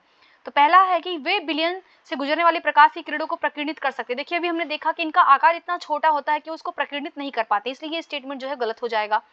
बी है कि एक समांगी मिश्रण, ये बिल्कुल सही है, विलियन जो है एक समांगी मिश्रण है। थर्ड है कि इन्हें फिल्टर पेपर के माध्यम से पृथक नहीं किया जा सकता। देखिए बिल्कुल सही है कि जो विलियन होता है उनको हम फिल्टर पेपर या छानने की कोई भी विधि के द्वारा उसको हम पृथक नहीं कर सकते, इसलिए ये स्टेटमेंट भी सही है। तो क्वेश्चन के हिसाब से जो सही आंसर हो जाएगा वो ए हो जाएगा, ए वाला ऑप्शन जो है वो सही नहीं है। नेक्स्ट हम लोग क्वेश्चन देखते हैं, क्वेश्चन नंबर 61। निलंबन के गुणों के बारे में कौन सा कथन सत्य है? तो देखिए निलंबन के बारे में पूछ रहा है कि कौन से गुण जो दिए गए हैं वो सत्य हैं। तो निलंबन जो है, निलंबन क्या होता है, तो निलंबन एक विषमांगी विसरण होता है। ध्यान रखिएगा, निलंबन जो है एक विषमांगी विसरण होता है, विषमांगी मिश्रण होता है। और इनके जो कण होते हैं इनको हम नग्न आंखों से देख सकते हैं और निलंबन के कण गुजर रही प्रकाश की किरणों को फैला देते हैं, इसलिए जो प्रकाश का मार्ग होता है वो इसमें दिखाई देता है। और जब निलंबन को हम शांत छोड़ देते हैं तो इनके कण जो है वो नीचे बैठ जाते हैं, अर्थात मतलब जो निलंबन होता है वो एक अस्थायी है। चलिए अब इनके ऑप्शंस देख लेते हैं। तो पहला ऑप्शन है कि यह एक समांगी मिश्रण है, देखिए बिल्कुल गलत है, निलंबन क्या है, तो एक विषमांगी मिश्रण, इसलिए गलत हो जाएगा। सेकंड है कि इसके कणों को नग्न आंखों से नहीं देखा जा सकता, देखिए ये भी गलत है। अभी हमने क्या देखा कि जो इनके कण होते हैं उनको हम नग्न आंखों से देख सकते हैं। थर्ड है कि शांत छोड़ देने पर इनके कण नीचे बैठ जाते हैं। देखिए बिल्कुल सही स्टेटमेंट है। निलंबन को अगर हम शांत छोड़ देंगे तो उसके कण जो है वो नीचे बैठ जाते हैं। इस वजह से जो सही जवाब होगा वो सी हो जाएगा। नेक्स्ट हम लोग क्वेश्चन देखते हैं, क्वेश्चन नंबर 62। टिंडल प्रभाव संबंधित है। देखिए जो टिंडल प्रभाव संबंधित है वो संबंधित है कोलाइडल से। इसका सही जवाब सी हो जाएगा। कोलाइड से संबंधित है टिंडल प्रभाव। इसमें क्या होता है कि कोलाइडल जो विलयन होता है वो एक विस्मांगी मिश्रण होता है, जैसे इसका उदाहरण है दूध। दूध क्या है तो एक कोलाइड है। इसमें क्या होता है कि जो कोलाइडल होते हैं इनके कणों का आकार छोटा होने के कारण हम इन्हें अपनी आंखों से देख नहीं सकते हैं, लेकिन ये कण जो है प्रकाश की किरणों को आसानी से प्रकीर्णित कर सकते हैं। ये इनकी विशेषता है। आंखों से दिखाई तो नहीं देते हैं, परंतु ये प्रकाश की जो किरणें आती हैं उनको ये प्रकीर्णित कर सकते हैं। और इस प्रभाव की जो खोज किया था वो किया था टिंडल महोदय ने। इस वजह से इसको टिंडल प्रभाव कहा जाता है। नेक्स्ट हम लोग क्वेश्चन देखते हैं, क्वेश्चन नंबर 63 नंबर क्वेश्चन है, आयनों के बारे में कौन सा कथन सत्य है। तो आयन के बारे में हमें देखना है। तो इसमें पहला है कि धनावेशित आयनों को ऋणायन कहा जाता है, और सेकंड है ऋणावेशित आयनों को धनायन कहा जाता है, और आयनों पर केवल एक आवेश हो सकता है, और उपयुक्त में से एक से अधिक क्या कोई नहीं। देखिए इसका जो सही जवाब होगा वो ई हो गया, उपयुक्त में से कोई नहीं, क्योंकि जो भी स्टेटमेंट दिए गए हैं वो सही नहीं है। देखिए जो धनावेशित आयन होते हैं उनको धनायन कहा जाता है, ना कि उनको ऋणायन कहा जाता है। इस वजह से गलत हो गया। और ऋणावेशित आयनों को धनायन नहीं कहा जाता, इनको ऋणायन कहा जाता है। और यहाँ पे कह रहा है क्वेश्चन में कि आयनों पर केवल एक आवेश होता है, तो ऐसा नहीं है। आयन जो होते हैं उस पे बहुत सारे आयन होते हैं, एक भी हो सकता है, एक आवेश भी हो सकता है, और एक समूह में भी आयन जो है वो शामिल हो सकते हैं। इसलिए तीनों ही स्टेटमेंट जो है वो गलत है। नेक्स्ट हम लोग क्वेश्चन देखते हैं, क्वेश्चन नंबर 64 नंबर क्वेश्चन है, निम्नलिखित में से कौन सा दर्पण सदैव सीधा प्रतिबिंब बनाएगा। देखिए जो सदैव सीधा प्रतिबिंब बनेगा वो समतल दर्पण में बनेगा और उत्तल दर्पण में बनेगा। इसलिए इसका जो सही जवाब होगा वो डी हो जाएगा, उपयुक्त में से एक से अधिक। नेक्स्ट हम लोग क्वेश्चन देखते हैं, क्वेश्चन नंबर 65, एक प्रोटॉन का द्रव्यमान होता है। देखिए जो एक प्रोटॉन होता है उसका द्रव्यमान जो होता है वो इलेक्ट्रॉन का लगभग 2000 गुना होता है। इसलिए इसका जो सही जवाब होगा वो सी हो जाएगा। और देखिए जो इलेक्ट्रॉन है उनकी खोज किसने किया था, तो ये भी ध्यान रखिएगा, उसको किया था खोज इसकी जे थॉमसन ने। नेक्स्ट हम लोग क्वेश्चन देखते हैं, नेक्स्ट क्वेश्चन है क्वेश्चन नंबर 66, परमाणु संरचना की खोज के बारे में कौन सा कथन जो है सत्य है। देखिए पहला स्टेटमेंट है कि रदरफोर्ड के अल्फा कण प्रकीर्णन के प्रयोग ने प्रोटॉन की खोज का मार्ग प्रशस्त किया था। देखिए गलत स्टेटमेंट है, क्योंकि रदरफोर्ड ने क्या किया था कि वो अल्फा कणों के प्रकीर्णन के प्रयोग में परमाणु केंद्रक की खोज किया था। ध्यान रखिएगा, उन्होंने जो है वो परमाणु के केंद्रक की खोज किया था। इस वजह से स्टेटमेंट तो गलत हो गया। और बी है कि जेम्स चैडविक ने परमाणु के नाभिक में प्रोटॉन की उपस्थिति की खोज किया था।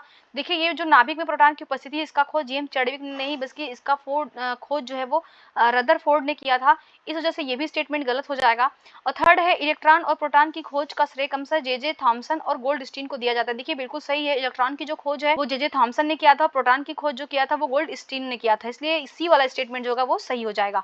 नेक्स्ट हम लोग क्वेश्चन देखते हैं, क्वेश्चन नंबर 67 नंबर क्वेश्चन है, ऑक्सीकरण शब्द का अर्थ है। इसमें क्या होता है कि कोई भी पदार्थ जब होता है, जब वो ऑक्सीजन को आने देता है, अंदर आने देता है, परंतु वो हाइड्रोजन को बाहर जाने देता है। अगर वो हाइड्रोजन को बाहर जाने देगा तो इसी को जो है वो ऑक्सीकरण कहा जाता है। और जब यही सेम रिवर्स स्थिति होती है, अर्थात ऑक्सीजन जो है वो बाहर हो और हाइड्रोजन जो है वो अंदर आए, तो उसको अपचयन कहा जाता है। तो ऑक्सीकरण का मतलब क्या हुआ कि यहाँ पे ऑक्सीजन का संयोग हो रहा है, बिल्कुल ऑक्सीजन अंदर आ रहा है, उसका संयोग हो रहा है, और इसमें हाइड्रोजन का क्या हो रहा है, पृथक हो रहा है, अर्थात वो बाहर जा रहा है। तो ए और सी सही होने की वजह से इसका जो सही जवाब होगा वो डी हो जाएगा, उपयुक्त में से एक से अधिक। नेक्स्ट हम लोग क्वेश्चन देखते हैं, क्वेश्चन नंबर 68, निम्नलिखित में से कौन सी कार्बनिक यौगिकों के शुद्धिकरण की एक विधि है। देखिए जो कार्बनिक यौगिक है उनके शुद्धिकरण की जो विधि है वो ऊर्ध्वापातन भी है, आसवन भी है और वर्णलेखिकी भी है। तो इस वजह से इसका जो सही जवाब होगा वो डी हो जाएगा, उपयुक्त में से एक से अधिक। नेक्स्ट हम लोग क्वेश्चन देखते हैं, नेक्स्ट क्वेश्चन है क्वेश्चन नंबर 69, वर्णलेखी का अनुप्रयोग किया जाता है। देखिए वर्णलेखन, इसको जो इंग्लिश में कहते हैं वो क्रोमैटोग्राफी कहा जाता है। तो ये क्या है कि शोधन की एक अत्यंत महत्वपूर्ण तकनीकी है जिसका उपयोग हम यौगिकों का शोधन करने में करते हैं। किसी मिश्रण के जो अवयव होते हैं उनको पृथक करना तथा यौगिकों की शुद्धता की जांच करने के लिए हम इस विधि का प्रयोग किया जाता है। तो इसका जो सही जवाब हो जाएगा क्वेश्चन का, वो यौगिकों के शुद्धिकरण में किया जाता है, और मिश्रण के अवयव को पृथक करने में किया जाता है, और यौगिकों की शुद्धता की जांच करने में। इन तीनों ही जांच करने के लिए वर्णलेखिकी, जिसको हम लोग क्या कहते हैं, क्रोमैटोग्राफी कहते हैं, ये भी ध्यान रखिएगा, क्रोमैटोग्राफी कहा जाता है। तो इसका प्रयोग जो है किया जाता है, इसलिए इसका सही जवाब डी हो जाएगा, उपयुक्त में से एक से अधिक। नेक्स्ट हम लोग क्वेश्चन देखते हैं, क्वेश्चन नंबर 70 नंबर क्वेश्चन है, लेसन परीक्षण का प्रयोग किया जाता है। देखिए जो लेसन परीक्षण है इसका प्रयोग जो है वो कार्बनिक यौगिकों में मौजूद नाइट्रोजन, सल्फर, हैलोजन की पहचान करने के लिए किया जाता है। इस वजह से इसका जो सही जवाब होगा वो ए हो जाएगा। देखिए इस परीक्षण को सोडियम संलग्न परीक्षण भी कहा जाता है। नेक्स्ट हम लोग देखते हैं क्वेश्चन नंबर 71, समावयता को दर्शाया जाता है। देखिए समावयता जो है उसको दर्शाया जाता है ऐसे यौगिकों द्वारा जिनके आणविक सूत्र समान होते हैं लेकिन जो उनके गुणधर्म होते हैं वो भिन्न भिन्न होते हैं। इसलिए इसका सही जवाब जो है सी हो जाएगा। समावयता क्या है कि ये दो या दो से अधिक यौगिक जिनके अणुसूत्र समान होते हैं किंतु उनके जो गुण धर्म होते हैं वो भिन्न भिन्न होते हैं, तो इन्हीं को जो है वो समावयव कहा जाता है, ये ध्यान रखिएगा। नेक्स्ट हम लोग देखते हैं क्वेश्चन नंबर 72। शीतल पेय और सोडा जल को उच्च दाब पर बंद किया जाता है। देखिए जो भी शीतल पेय होता है या सोडा जल होता है उनको हाई प्रेशर पे उसको रखा जाता है, तो इसके पीछे क्या कारण है? इसके पीछे रखने का जो कारण है वो ये है कि CO2 की विलेयता बढ़ाने के लिए। इसका सही जवाब ए हो जाएगा। जो कार्बन डाइऑक्साइड है उसकी विलेयता को बढ़ाने के लिए ऐसा किया जाता है। और देखिए सर्वप्रथम जो गैस की विलायक में जो विलेयता तथा दाब के मध्य जो मात्रात्मक संबंध होता है इसको दिया था हेनरी ने। तो इसको हेनरी ने दिया था, इसीलिए इसको जो है हेनरी नियम कहा जाता है। ये भी ध्यान रखिएगा, इसको हेनरी नियम कहा जाता है। नेक्स्ट है 73 नंबर क्वेश्चन, परासरण का प्रयोग किया जाता है। देखिए परासरण क्या होता है? तो परासरण है वो एक अर्ध पारगम्य झिल्ली के माध्यम से जल या अन्य विलायकों के प्रवाह का प्रक्रम होता है परासरण। और इसका जो अनुप्रयोग होता है वो देखिए अचार बनाने के लिए किया जाता है। इसके अलावा जो मुरझाए हुए फूल होते हैं उनको ताजा रखने के लिए किया जाता है। इसके अलावा जो जल का जो मृदा से पौधे का जो जल में संचयन होता है, जैसे जो पौधे मुरझाए हुए होते हैं अगर उनमें पानी हम डाल देते हैं तो वापस वो फिर से हरे भरे हो जाते हैं, तो ये परासरण के माध्यम से ही होता है। इसके अलावा जो भी ताजे रखे हुए फल होते हैं, फूल होते हैं, वो मुरझा जाते हैं, उनको जीवित रखने के लिए किया जाता है। तो तीनों ही विधियों में जो है वो परासरण का प्रयोग किया जाता है, इसलिए इसका जो सही जवाब होगा वो डी हो जाएगा, उपयुक्त में से एक से अधिक। नेक्स्ट हम लोग क्वेश्चन देखते हैं। नेक्स्ट है क्वेश्चन नंबर 74 नंबर क्वेश्चन है उत्प्रेरक का क्या तात्पर्य है? देखिए जो उत्प्रेरक शब्द है ये क्या करता है कि वह पदार्थ होता है जो स्वयं अस्थायी रासायनिक परिवर्तन हुए बिना जो अन्य अभिक्रिया की दर है ना उसको बढ़ा देता है। ये तो उत्प्रेरक क्या करता है, खुद में तो कोई चेंजिंग नहीं करता है, खुद को तो अस्थायी बना के रखता है, परंतु जो भी रिएक्शन होता है ना, जो भी अभिक्रिया होती है उसमें जो भी रिएक्शन रेट होता है उसको बढ़ा देता है। तो इसलिए इसका जो सही जवाब होगा वो सी हो जाएगा, वह पदार्थ जो अभिक्रिया की दर को बढ़ाता है। नेक्स्ट हम लोग देखते हैं क्वेश्चन नंबर 75, लिटमस विलयन प्राप्त किया जाता है। देखिए जो लिटमस विलयन है ये प्राप्त किया जाता है लाइकेन से, तो इसका सही जवाब ए हो जाएगा, लाइकेन से। देखिए जो लिटमस विलयन होता है ये बैगनी रंग का होता है, ये भी ध्यान रखिएगा। इसका जो ओरिजिनल रंग होता है ना वो बैगनी कलर का होता है। ये बैगनी रंग का एक रंजक होता है जो थैलोफाइटा समूह के लाइकन से निकाला जाता है और इसको क्या किया जाता है, इसको सूचक के तौर पर प्रयोग किया जाता है। अगर जो लिटमस है जब विलयन ना तो अम्लीय होगा और ना ही क्षारीय होगा तभी उसका रंग जो है वो बैगनी होगा, ये ध्यान रखिएगा। नेक्स्ट है क्वेश्चन नंबर 76, निम्नलिखित में से किसका पीएन मान सबसे अधिक होता है? देखिए जो पीएच मान होता है ये किसी विलयन में हाइड्रोजन आयन की सांद्रता को मापने का एक पैमाना होता है जिसको हम लोग ये पीएच स्केल कहते हैं। इसमें जो पीएच में ये जो पी है इसका तात्पर्य होता है, जर्मन का एक शब्द है पोटेंच। पोटेंच का मतलब होता है शक्ति, तो ये शक्ति का परिचायक है। अर्थात इसमें जो वैल्यू होती है पीएच में वो 0 से लेकर 14 तक की वैल्यू होती है। 0 का मतलब होता है कि सबसे ज्यादा अम्लीय, अर्थात ये बहुत ज्यादा एसिडिक होगा। और अगर उसकी वैल्यू पीएच की 14 के आसपास है तो 14 है तो इसका मतलब होता है कि जो है पदार्थ वो बहुत ज्यादा क्षारीय प्रकृति का है। चलिए अब हम लोग स्टेटमेंट को देख लेते हैं कि क्या है। तो देखिए जो दिए हुए ऑप्शन है इसमें जो पीएच मान सबसे अधिक होगा वो सोडियम हाइड्रोक्साइड विलयन का, उसका सही जवाब बी हो जाएगा। नेक्स्ट हम लोग क्वेश्चन देखते हैं क्वेश्चन नंबर 77, शुक्र ग्रह के पीले रंग के बादल होने का क्या कारण? देखिए जो शुक्र ग्रह है उस पर पीले रंग के बादल पाए जाते हैं और वो पीले रंग के जो बादल पाए जाते हैं वो क्या कारण है कि वो पाए जाते हैं? देखिए शुक्र ग्रह जो है वो सूर्य से दूरी के अनुसार, ध्यान रखिएगा, शुक्र ग्रह जो है वो सूर्य से दूरी के अनुसार सेकंड नंबर पे है। और ये पृथ्वी का इसको जुड़वा भी कहा जाता है। पृथ्वी का जुड़वा इसलिए कहा जाता है क्योंकि इसका जो प्रतिरूप होता है, इसका जो आकार घनत्व होता है वो लगभग पृथ्वी के ही समान है, इस वजह से इसको पृथ्वी का जुड़वा भी कहा जाता है। शुक्र ग्रह पर क्या होता है, कार्बन डाइऑक्साइड से युक्त एक घना विषैला वातावरण है और यह जो है ये सतत सल्फ्यूरिक एसिड के घने पीले बादलों से घिरा हुआ है।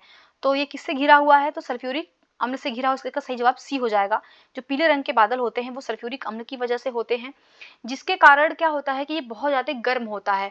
गर्म होने की वजह से वहां पे जो है ग्रीन हाउस का प्रभाव उत्पन्न होता है।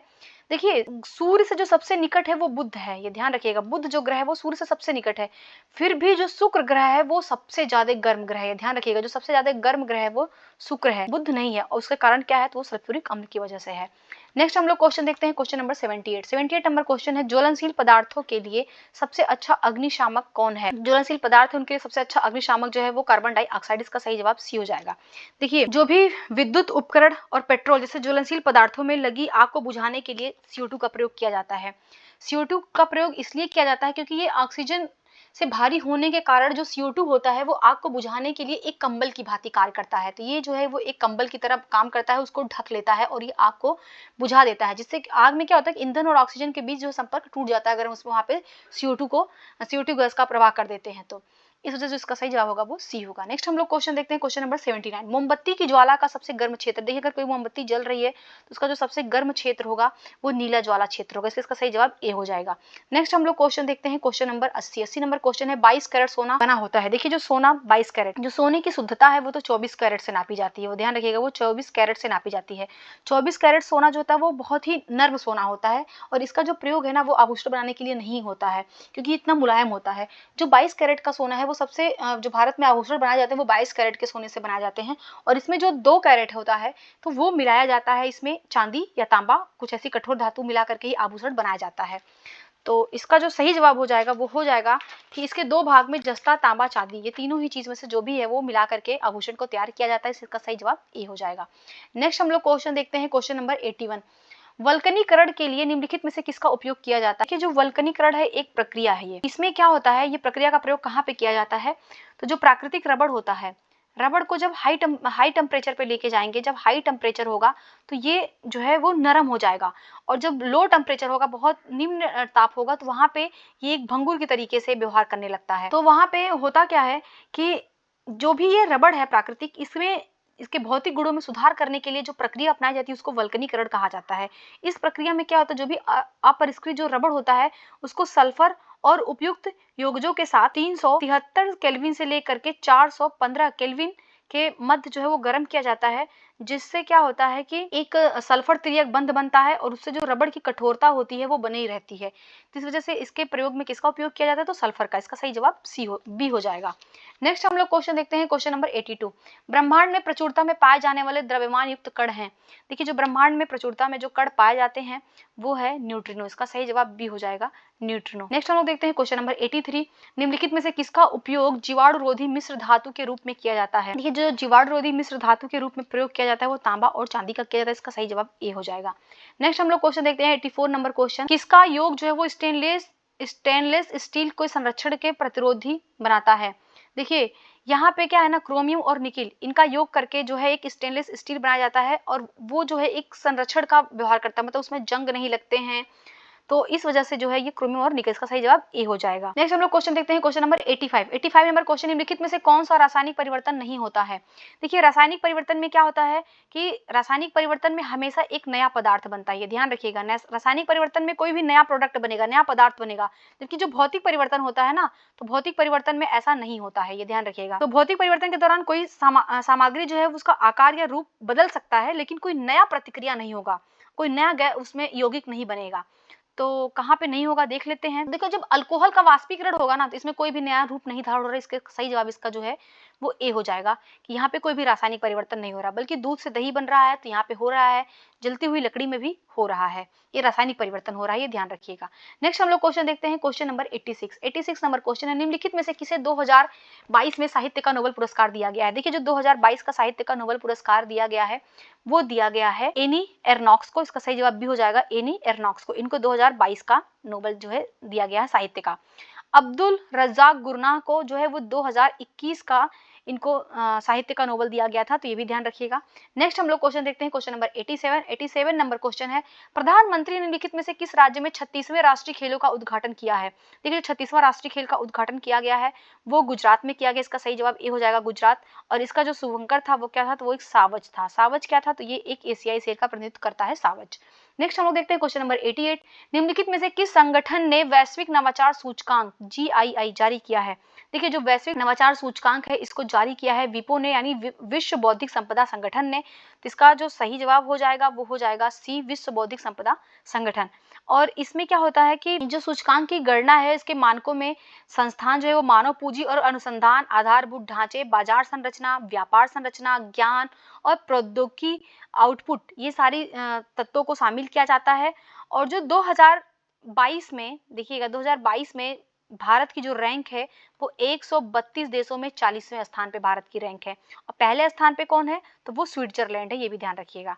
नेक्स्ट हम लोग क्वेश्चन देखते हैं 89 नंबर क्वेश्चन। हाल ही में प्रधानमंत्री द्वारा राष्ट्रीय समुद्री विरासत परिसर का स्थल निर्माण की समीक्षा कहाँ पे की गई है? देखिए जो समीक्षा की गई है वो गुजरात के लोथल में की गई है, वो गुजरात के लोथल में किया गया है। तो ऑप्शन में तो लोथल नहीं है, इसलिए इसका जो सही जवाब होगा वो ई हो जाएगा, उपयुक्त में से कोई नहीं। नेक्स्ट हम लोग क्वेश्चन देखते हैं, नेक्स्ट क्वेश्चन है क्वेश्चन नंबर 90। कि डैश किसकी जयंती में प्रत्येक 31 अक्टूबर को राष्ट्रीय एकता दिवस मनाया जाता है। देखिए जो 31 अक्टूबर जन्म दिवस होता है और उस जन्म दिवस को हम लोग राष्ट्रीय एकता दिवस के रूप में मनाते हैं, तो वो है सरदार वल्लभ भाई पटेल का जन्म दिवस, इसलिए इसका जवाब डी हो जाएगा, सरदार वल्लभ भाई पटेल। नेक्स्ट हम लोग क्वेश्चन देखते हैं, क्वेश्चन नंबर 91 नंबर क्वेश्चन है, पहली बार US Pacific island country summit 2022 का आयोजन किया गया है। देखिए इसका जो आयोजन हुआ है वो वाशिंगटन में हुआ, इसका सही जवाब ए हो जाएगा, वाशिंगटन। नेक्स्ट हम लोग क्वेश्चन देखते हैं, क्वेश्चन नंबर 92, बिहार के निम्नलिखित में से किस जिले ने 100% डिजिटल बैंकिंग लागू किया है। देखिए बिहार में जो 100% डिजिटल बैंकिंग लागू करने वाला जो जिला बन गया है वो जहानाबाद बना है, इसका सही जवाब डी हो जाएगा, जहानाबाद। नेक्स्ट हम लोग क्वेश्चन देखते हैं, क्वेश्चन नंबर 93, राज्य का पहला multi modal logistic park Bihar में निम्नलिखित में से किस जिले में बनाया जा रहा है। देखिए जो बिहार का ये पहला मल्टी मॉडल लॉजिस्टिक पार्क है। देखिए लॉजिस्टिक पार्क में क्या होता है कि वहां पे एक पार्क बनाया जाता है जो बहुत सारे सुविधाओं से लैस होता है, जैसे वहां पे बहुत बड़ा वेयर हाउस होता है और वो अत्यधिक सुविधाओं से लैस होता है, वहां पे कोल्ड स्टोरेज होता है, मशीनीकृत हैंडलिंग होती है, बड़े बड़े वाहनों के लिए पार्किंग व कस्टम क्लियरेंस की व्यवस्था वहां पे होती है। तो अभी जो बिहार का पहला मल्टी मॉडल लॉजिस्टिक पार्क खोला गया है वो पटना में खोला गया, इसका सही जवाब ए हो जाएगा, पटना। और पटना के भी जो है जैतिया गांव है वहां पे खोला गया है, तो ये भी ध्यान रखिएगा, ये पटना के जैतिया गांव में खोला गया है। नेक्स्ट हम देखते हैं क्वेश्चन नंबर 94, बिहार के निम्नलिखित में से किस उत्पादन क्षेत्र को नवंबर 2022 में सब्सिडी देने की घोषणा की गई है। देखिए अभी बिहार में क्या है कि घोषणा किया गया है कि जो भी फिल्म बनेगा और अगर वो फिल्म जो है उसका 75% शूटिंग अगर बिहार में हो रहा है तो उसकी जो भी लागत है उसके हिसाब से उसको सब्सिडी दिया जाएगा। इसके लिए इसका जो सही जवाब होगा वो भी हो जाएगा, फिल्म के लिए सरकार ने वहां पे घोषणा किया है उसको अनुदान देने के लिए, सब्सिडी देने के लिए। और इस फिल्म निर्माण संबंधी जो भी क्लियरेंस है उसके लिए सिंगल विंडो सिस्टम का भी प्रावधान किया गया है और इसके जो नोडल एजेंसी बनाई गई है वो बिहार फिल्म निर्माण निगम को इसकी नोडल एजेंसी भी बनाया गया है। नेक्स्ट हम लोग क्वेश्चन देखते हैं 95 नंबर क्वेश्चन, निम्नलिखित में से किसे दीनानाथ शरण सम्मान 2022 से सम्मानित किया गया है। देखिए जो दीनानाथ शरण सम्मान 2022 दिया गया है वो दिया गया है प्रोफेसर सुधा सिन्हा को, इसका सही जवाब ये हो जाएगा, प्रोफेसर सुधा सिन्हा। ये जो है ये बिहार की रहने वाली हैं और ये दर्शन शास्त्री व कवियत्री हैं। नेक्स्ट हम लोग क्वेश्चन देखते हैं, क्वेश्चन नंबर 96, निम्नलिखित में से किस राज्य को मिच्छय मित्र पंजीकृत करके प्रथम स्थान प्राप्त किया है। देखिए इसका जो सही जवाब होगा वो बी है, उत्तराखंड। उत्तराखंड ने ही देश में जो है प्रथम स्थान प्राप्त किया है और ये जो टीबी मुक्त भारत अभियान है उसमें ये सबसे अधिक संख्या में निक्षय मित्रों का पंजीकरण कराया है। नेक्स्ट हम लोग देखते हैं क्वेश्चन नंबर 97 नंबर क्वेश्चन है, जल जीवन हरियाली अभियान के तहत बिहार के सरकारी स्कूलों में क्या स्थापित किया गया है। देखिए जो जल जीवन हरियाली मिशन है इसके तहत जो है बिहार में रूफ टॉप सोलर प्लांट स्थापित किया गया है, इसका सही जवाब सी हो जाएगा, roof top solar plant. Next हम लोग क्वेश्चन देखते हैं, क्वेश्चन नंबर 98, बिहार के निम्नलिखित में से किस जिले को प्रतिष्ठित स्वर्ण शक्ति पुरस्कार से सम्मानित किया गया है। देखिए जो स्वर्ण शक्ति पुरस्कार दिया गया है ये दिया गया है भागलपुर जिले को, इसका सही जवाब ये हो जाएगा, भागलपुर जिला। नेक्स्ट हम लोग क्वेश्चन देखते हैं, क्वेश्चन नंबर 99, बिहार के किस जिले में सीता माता की विश्व की सबसे ऊंची प्रतिमा स्थापित की जाएगी। देखिए जो सबसे ऊंची प्रतिमा स्थापित की जाएगी सीता माता की वो किया जा रहा है सीतामढ़ी में, ध्यान रखिएगा वो किया जा रहा है सीतामढ़ी में। तो ऑप्शन में तो सीतामढ़ी नहीं है इसलिए इसका जो सही जवाब होगा वो ई हो जाएगा, उपयुक्त में से कोई नहीं। नेक्स्ट हम लोग क्वेश्चन देखते हैं, क्वेश्चन नंबर 100, निम्नलिखित में से किसे बिहार राज्य श्रम बल आयोग का नया अध्यक्ष नियुक्त किया गया है। देखिए जो श्रम बल आयोग के नए अध्यक्ष बने हैं वो बने हैं चक्रपाणी हिमांशु, इसका सही जवाब बी हो जाएगा, चक्रपाणी हिमांशु। नेक्स्ट हम लोग क्वेश्चन देखते हैं, क्वेश्चन नंबर 101, बिहार सरकार ने भूकंप क्लिनिक खोलने का फैसला किया है, इस पहल के तहत निम्नलिखित में से किस जिले में क्लिनिक खोले गए हैं। देखिए जो भूकंप क्लिनिक खोलने की घोषणा की गई है वो पटना, मुजफ्फरनगर और भागलपुर में किया गया है, गया में नहीं किया गया है, इसलिए इसका जो सही जवाब होगा वो ई हो जाएगा, उपयुक्त में से एक से अधिक। इसमें क्या होगा कि जो भी भूकंप के बचाव के तरीके हैं इसके बारे में लोगों को जागरूकता बनाई जाएगी और इसी के तहत जो ये क्लिनिक खोले जा रहे हैं। नेक्स्ट हम लोग देखते हैं 102 नंबर क्वेश्चन, निम्नलिखित में से किस राज्य में द्वितीय संयुक्त राष्ट्र विश्व भू स्थानिक सूचना कांग्रेस का उद्घाटन किया गया है। देखिए इसका जो उद्घाटन हुआ है वो हैदराबाद में हुआ है, इसका सही जवाब सी हो जाएगा, हैदराबाद। नेक्स्ट हम लोग क्वेश्चन देखते हैं, क्वेश्चन नंबर 103, निम्नलिखित में से किस संगठन ने डिजिटल सर्विसेज एक्ट डीएसए को अंतिम मंजूरी दे दी है। देखिए जो डीएसए को अंतिम मंजूरी दिया है ये यूरोपीय संघ ने दिया, इसका सही जवाब ये हो जाएगा, यूरोपीय संघ ने। ये जो डीएसए है ये एक ऑनलाइन सुरक्षा केंद्रित कानून है जिसको मंजूरी दिया गया है, इसमें जो भी ई कॉमर्स के नियम है उनमें बदलाव किया जाएगा।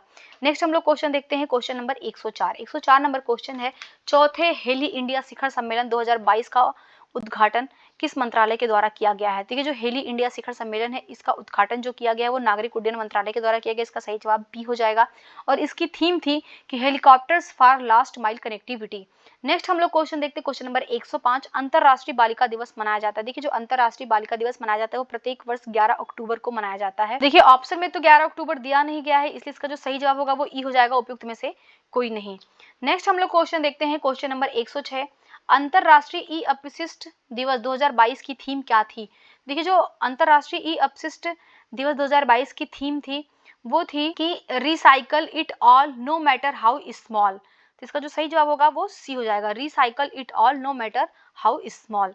नेक्स्ट हम लोग क्वेश्चन देखते हैं और ये भी ध्यान रखिएगा कि जो अंतरराष्ट्रीय ई अपशिष्ट दिवस है ये मनाया जाता है 14 अक्टूबर को। 14 अक्टूबर को मनाया जाता है, ये भी ध्यान रखिएगा। नेक्स्ट हम लोग क्वेश्चन देखते हैं क्वेश्चन नंबर 107। नई दिल्ली में सरस फूड फेस्टिवल 2022 का आयोजन किया गया। देखिए जो सरस फूड फेस्टिवल है इसका जो आयोजन किया गया है वो जो स्वयं सहायता ग्रुप्स होते हैं उनके जो महिलाओं के द्वारा जो एक पारंपरिक और घरेलू हस्तशिल्प, पेंटिंग, खिलौने, इन सारी कलाओं को बढ़ावा देने के लिए ये सरस फूड फेस्टिवल का आयोजन किया गया है। और इसका आयोजन किया है वो केंद्रीय ग्रामीण विकास मंत्रालय के द्वारा इसका आयोजन किया गया है। तो इस प्रकार जो इसका सही जवाब होगा वो बी हो जाएगा, गृह निर्मित हस्तशिल्प को बढ़ावा देने के लिए जो है सरस फूड फेस्टिवल का आयोजन जो है किया गया है। नेक्स्ट हम लोग क्वेश्चन देखते हैं क्वेश्चन नंबर 108। निम्नलिखित में से किस रेलवे स्टेशन को नवंबर 2022 में 4 स्टार ईट राइट स्टेशन का प्रमाणन प्राप्त किया है? ये प्राप्त करने वाला भोपाल रेलवे स्टेशन, इसका सही जवाब बी हो जाएगा, भोपाल रेलवे स्टेशन। यहाँ पे क्या यात्रियों को जो उच्च गुणवत्ता युक्त पौष्टिक भोजन उपलब्ध कराने के लिए इसको 4 स्टार ईट राइट स्टेशन का दर्जा दिया गया है। नेक्स्ट हम लोग क्वेश्चन देखते हैं क्वेश्चन नंबर 109। एकलव्य मॉडल आवासीय विद्यालय किसके लिए जो है वो आवासीय विद्यालय बनाने की एक योजना है? देखिए जो एकलव्य मॉडल आवासीय विद्यालय है इसमें जो अनुसूचित जनजातियां होती हैं उनके लिए एक आवासीय विद्यालय की योजना है, जिसका सही जवाब भी हो जाएगा, अनुसूचित जनजातियों के लिए। नेक्स्ट हम लोग क्वेश्चन देखते हैं क्वेश्चन नंबर 110। निम्नलिखित में से किसने विश्व पहेली चैंपियनशिप 2022 में भारत का पहला रजत पदक जीता है? देखिए जो पहला रजत पदक जीता है विश्व पहेली चैंपियनशिप में वो प्रसन्न शेषाद्री ने जीता, इसका सही जवाब सी हो जाएगा।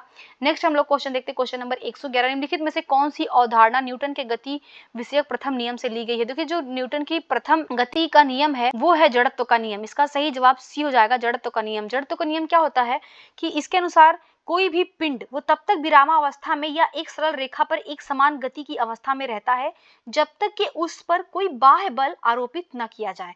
तो इसको जो है वो जड़त्व का नियम कहा जाता है। नेक्स्ट हम लोग देखते हैं 112 नंबर क्वेश्चन। संवेग में परिवर्तन उत्पन्न करने हेतु बहुत कम समय के लिए कार्यरत बड़े बल को क्या कहा जाता है? देखिए जो संवेग में परिवर्तन किया जाता है उस पे जो कार्यरत बल है उसको आवेगी बल कहा जाता है, इसका सही जवाब बी हो जाएगा, आवेगी बल। नेक्स्ट हम लोग क्वेश्चन देखते हैं क्वेश्चन नंबर 113। 113 नंबर क्वेश्चन, निम्नलिखित में से कौन सा मूल भौतिक मात्रक है? देखिए जो मूल भौतिक मात्रक है, देखिए जो भौतिक मात्रक होते हैं वो 7 होते हैं, 7 भौतिक राशियां होती हैं। कौन कौन सी होती? तो समय के लिए सेकंड होता है, समय के लिए जो है वो सेकंड का प्रयोग करते हैं। लंबाई के लिए वो मीटर होता है और द्रव्यमान के लिए किलोग्राम होता है, केजी का प्रयोग करते हैं। विद्युत धारा के लिए एम्पियर का प्रयोग किया जाता है। इसके अलावा जो है तापमान के लिए केल्विन का प्रयोग किया जाता है और जो पदार्थ की मात्रा है उसके लिए जो है वो मोल का प्रयोग किया जाता है और जो ज्योति तीव्रता है उसके लिए कैंडिला का प्रयोग किया जाता है। ये जो है वो 7 भौतिक राशियां हैं। तो यहाँ पे जो ऑप्शन दिया गया है वो बल दिया है, कार्य दिया है, वेग दिया है, ये तीनों ही जो है वो मूल भौतिक राशियां नहीं है। तो ये गलत होने के इसका जो सही आंसर हो जाएगा वो ई हो जाएगा, उपयुक्त में से कोई नहीं। नेक्स्ट हम लोग क्वेश्चन देखते हैं क्वेश्चन नंबर 14 नंबर क्वेश्चन, निम्नलिखित में से कौन सी अदिश राशियां हैं? तो अदिश राशि कौन सी है? देखिए राशियां होती है वो 2 टाइप्स की होती है, एक सदिश राशि होती है, एक अदिश राशि होती है। जो अदिश राशियां होती हैं इसमें जो है इनका परिमाण के द्वारा ये परिभाषित होती है, इसमें दिशा नहीं होता है। तो अदिश राशियों में क्या होता है, परिमाण होता है परंतु इसमें जो है दिशा नहीं होती है, दिशा विहीन होती हैं। और जो सदिश राशियां होती हैं तो सदिश राशियों में इनका उल्टा होता है, इसमें क्या होता है, दिशा होती है और दिशा के साथ साथ इनमें परिमाण भी होता है। ये ध्यान रखिएगा, इसमें दोनों ही चीजें होती हैं। जो अदिश राशियों के उदाहरण है वो है दूरी, गति, द्रव्यमान, आयतन, घनत्व, कार्य, ऊर्जा, शक्ति। और जो सदिश राशियों के उदाहरण है वो है विस्थापन, वेग, बल, संवेग। तो देखिए यहाँ पे जो ऊर्जा दिया है तो ऊर्जा क्या है, तो ये तो अदिश राशि है। और संवेग जो है, ये देखिए संवेग जो है वो सदिश राशि है, ये ध्यान रखिएगा, संवेग तो सदिश राशि है। शक्ति जो है ये भी अदिश राशि है और कार्य जो है ये भी सदिश राशि है। तो इस अदिश राशि है, ये ध्यान रखिएगा। ऊर्जा भी अदिश है और शक्ति भी अदिश है, इस वजह से जो सही जवाब होगा 1, 3, 4 होगा। तो इसका सही जवाब बी हो जाएगा, 1, 3, 4। नेक्स्ट हम लोग क्वेश्चन देखते हैं 115 नंबर क्वेश्चन, गोली चलाने पर बंदूक पीछे हटती है, यह घटना न्यूटन के कौन सी गति से संबंधित है? तो देखिए ये जो घटना है ये न्यूटन का तृतीय गति का नियम है। तो इसका जो सही जवाब होगा वो सी हो जाएगा, न्यूटन गति का ये तृतीय नियम है, जिसके अनुसार क्या होता है कि प्रत्येक क्रिया के लिए हमेशा एक समान और विपरीत प्रतिक्रिया होती है। नेक्स्ट हम लोग देखते हैं क्वेश्चन नंबर 116, पूर्ण आंतरिक परावर्तन की शर्त क्या होती है। पूर्ण परावर्तन आंतरिक परावर्तन होती है, इसकी दो शर्तें हैं। पहली शर्त ये होनी चाहिए कि जो प्रकाश है उसको सघन माध्यम से विरल माध्यम में जाना चाहिए, और सेकंड है कि जो इसका आपतन कोण होता है, ये अधिक होना चाहिए इसके क्रांतिक कोण से। तो देखिए स्टेटमेंट देख लेते हैं कि प्रकाश को अधिक सघन माध्यम से कम सघन माध्यम में जाना चाहिए, बिल्कुल सही है। और सेकंड है कि आपतन कोण क्रांतिक कोण से अधिक होना चाहिए, बिल्कुल सही है। और थर्ड कह रहा है कि प्रकाश को विरल माध्यम से सघन माध्यम से चाहिए, ये गलत स्टेटमेंट है। तो इसका जो सही जवाब होगा वो डी हो जाएगा, उपयुक्त में से एक से अधिक। नेक्स्ट हम लोग क्वेश्चन देखते हैं, क्वेश्चन नंबर 117 इंद्रधनुष का उदाहरण है। देखिए जो बारिश के बाद इंद्रधनुष हमेशा दिखाई देता है, और इसका जो उदाहरण है वो है प्रकाश के परिक्षेपण के कारण, और प्रकाश के अपवर्तन के कारण, और प्रकाश के परावर्तन के कारण। ये तीनों ही कारण की वजह से इंद्रधनुष दिखाई देता है। इसका सही जवाब डी हो जाएगा, उपयुक्त में से एक से अधिक। देखिए ये भी ध्यान रखिएगा, जो इंद्रधनुष है, क्वेश्चन पूछा हुआ है प्रीवियस ईयर में कि इंद्रधनुष हमेशा जो है वो सूर्य के विपरीत दिशा में बनता है। तो जो भी सूर्य की विपरीत दिशा होती है, सूर्य की विपरीत दिशा में ही जो है वो इंद्रधनुष का निर्माण होता है। नेक्स्ट हम लोग क्वेश्चन देखते हैं, क्वेश्चन नंबर 118 नंबर क्वेश्चन है, 6 द्वारा ट्राइटियम की अर्ध आयु 12.5 वर्ष है। 25 वर्ष बाद शुद्ध ट्राइटियम के एक नमूने का कितना अंश विघटित होगा या रह जाएगा। देखिए इसका जो सही जवाब होगा वो ए हो जाएगा, 1/4। नेक्स्ट हम लोग क्वेश्चन देखते हैं, क्वेश्चन नंबर 119, डायनेमो एक उपकरण है जो रूपांतरित करता है। तो डायनेमो जो है एक उपकरण है, इसका रूपांतरण जो है वो यांत्रिक ऊर्जा को विद्युत ऊर्जा में करता है। तो इसका जो सही जवाब होगा वो बी हो जाएगा, डायनेमो जो है वो यांत्रिक ऊर्जा को विद्युत ऊर्जा में परिवर्तित करता है।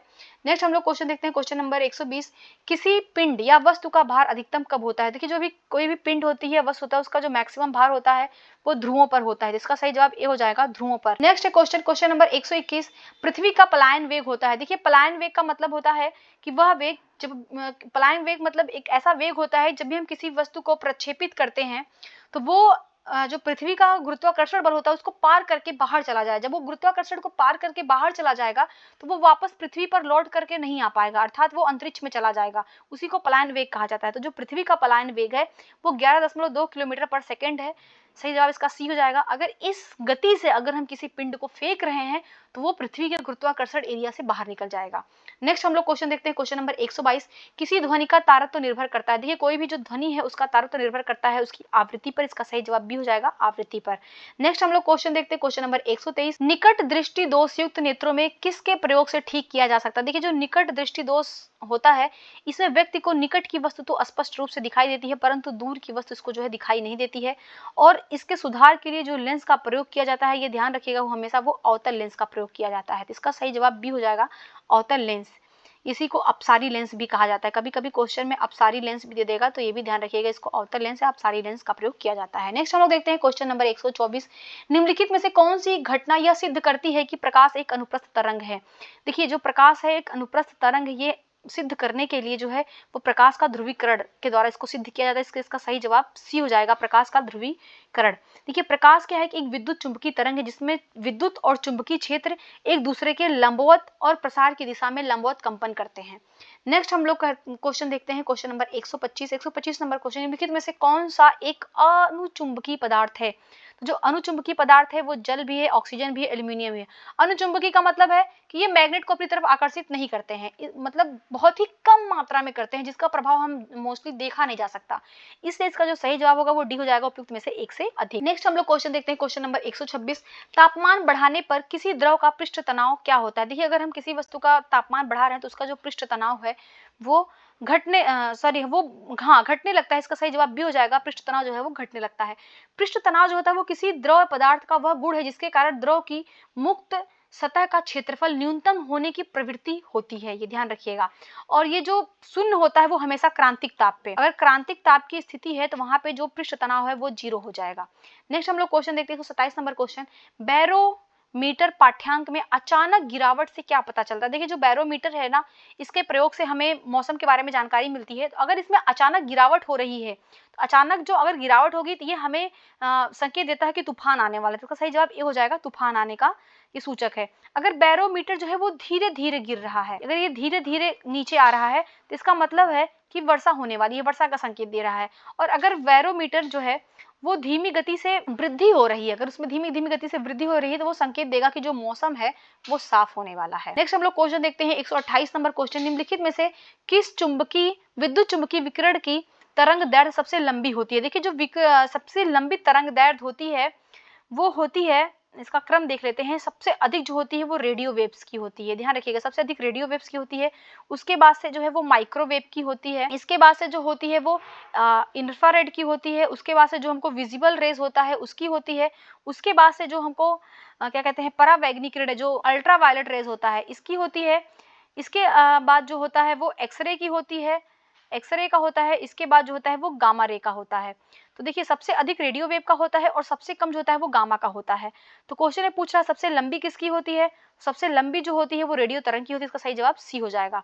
नेक्स्ट हम लोग क्वेश्चन देखते हैं, क्वेश्चन नंबर 129, गर्म करने पर अर्धचालक का प्रतिरोध। देखिए अगर किसी भी अर्धचालक को गर्म किया जाएगा तो उसका जो प्रतिरोध है वो घटेगा, इसका सही जवाब बी हो जाएगा, घटेगा। अर्धचालक वो पदार्थ होता है जिनकी विद्युत चालकता जो है कमरे के तापमान पर उष्मारोधी और चालक के बीच में होती है। तो जर्मेनियम और सिलिकॉन, देखिए ध्यान रखिएगा, ये जो जर्मेनियम और सिलिकॉन ये दो जो हैं वो अर्धचालक हैं। नेक्स्ट हम लोग क्वेश्चन देखते हैं, क्वेश्चन नंबर 130, ध्वनि का वेग अधिकतम होता है। देखिए कोई भी ध्वनि है इसका जो वेग मैक्सिमम होगा वो घनत्व पर निर्भर करता है ध्वनि का, ये ध्यान रखिए, ध्वनि का जो वेग होता है वो घनत्व पर निर्भर करता है, और जिसमें घनत्व ज्यादा होगा उसमें वेग उसका सबसे अधिक होगा, जिसमें घनत्व कम होगा उसमें कम होगा। तो सबसे अधिक जो इसका घनत्व होता है वो ठोस पदार्थों में होता है, इसलिए इसका जो सही जवाब होगा वो सी हो जाएगा, धातु। धातु एक ठोस है इसलिए ठोस में सबसे कम अधिक होता है। नेक्स्ट हम लोग क्वेश्चन देखते हैं, क्वेश्चन नंबर 131, संवहन द्वारा उष्मा का स्थानांतरण हो सकता है। देखिए संवहन जो है एक उष्मा स्थानांतरण की एक विधि है, इसमें जो उष्मा का स्थानांतरण होता है वो तरल में होता है और गैसों में होता है, तो इसका जो सही जवाब होगा वो डी हो जाएगा, उपयुक्त में से एक से अधिक। नेक्स्ट हम लोग क्वेश्चन देखते हैं, क्वेश्चन नंबर 132, धारा मापी या गैल्वेनोमीटर को अमीटर में परिवर्तित किया जा सकता है। देखिए जो गैल्वेनोमीटर है इसको अमीटर में परिवर्तित करने के लिए इसके समानांतर क्रम में एक शंट जोड़कर इसको करते हैं, जिसका सही जवाब ए हो जाएगा। नेक्स्ट हम लोग क्वेश्चन देखते हैं, क्वेश्चन नंबर 133, तापमान बढ़ाने पर द्रव की श्यानता पे क्या प्रभाव पड़ता है। देखिए अगर हम तापमान बढ़ा रहे हैं तो जो भी द्रव की श्यानता, जो भी द्रव का गाढ़ापन है, जो चिपचिपापन है वो घटने लगता है, तो इसका सही जवाब बी हो जाएगा, घटता है। नेक्स्ट हम लोग क्वेश्चन देखते हैं, क्वेश्चन नंबर 134, विद्युत तार स्थापन मूलतः है। देखिए जो विद्युत तार है वो मूलतः समानांतर क्रम संयोजन है, इसका सही जवाब बी हो जाएगा। नेक्स्ट हम लोग क्वेश्चन देखते हैं, क्वेश्चन नंबर 135 नंबर क्वेश्चन है, लोलक का आवर्तकाल होता है कि लोलक का जो आवर्तकाल है वो निर्भर करता है उसकी लंबाई पे, ये ध्यान रखिएगा, उसका आवर्तकाल हमेशा लंबाई पे निर्भर करता है, इसलिए इसका सही जवाब बी हो जाएगा, उसकी लंबाई पर निर्भर करता है।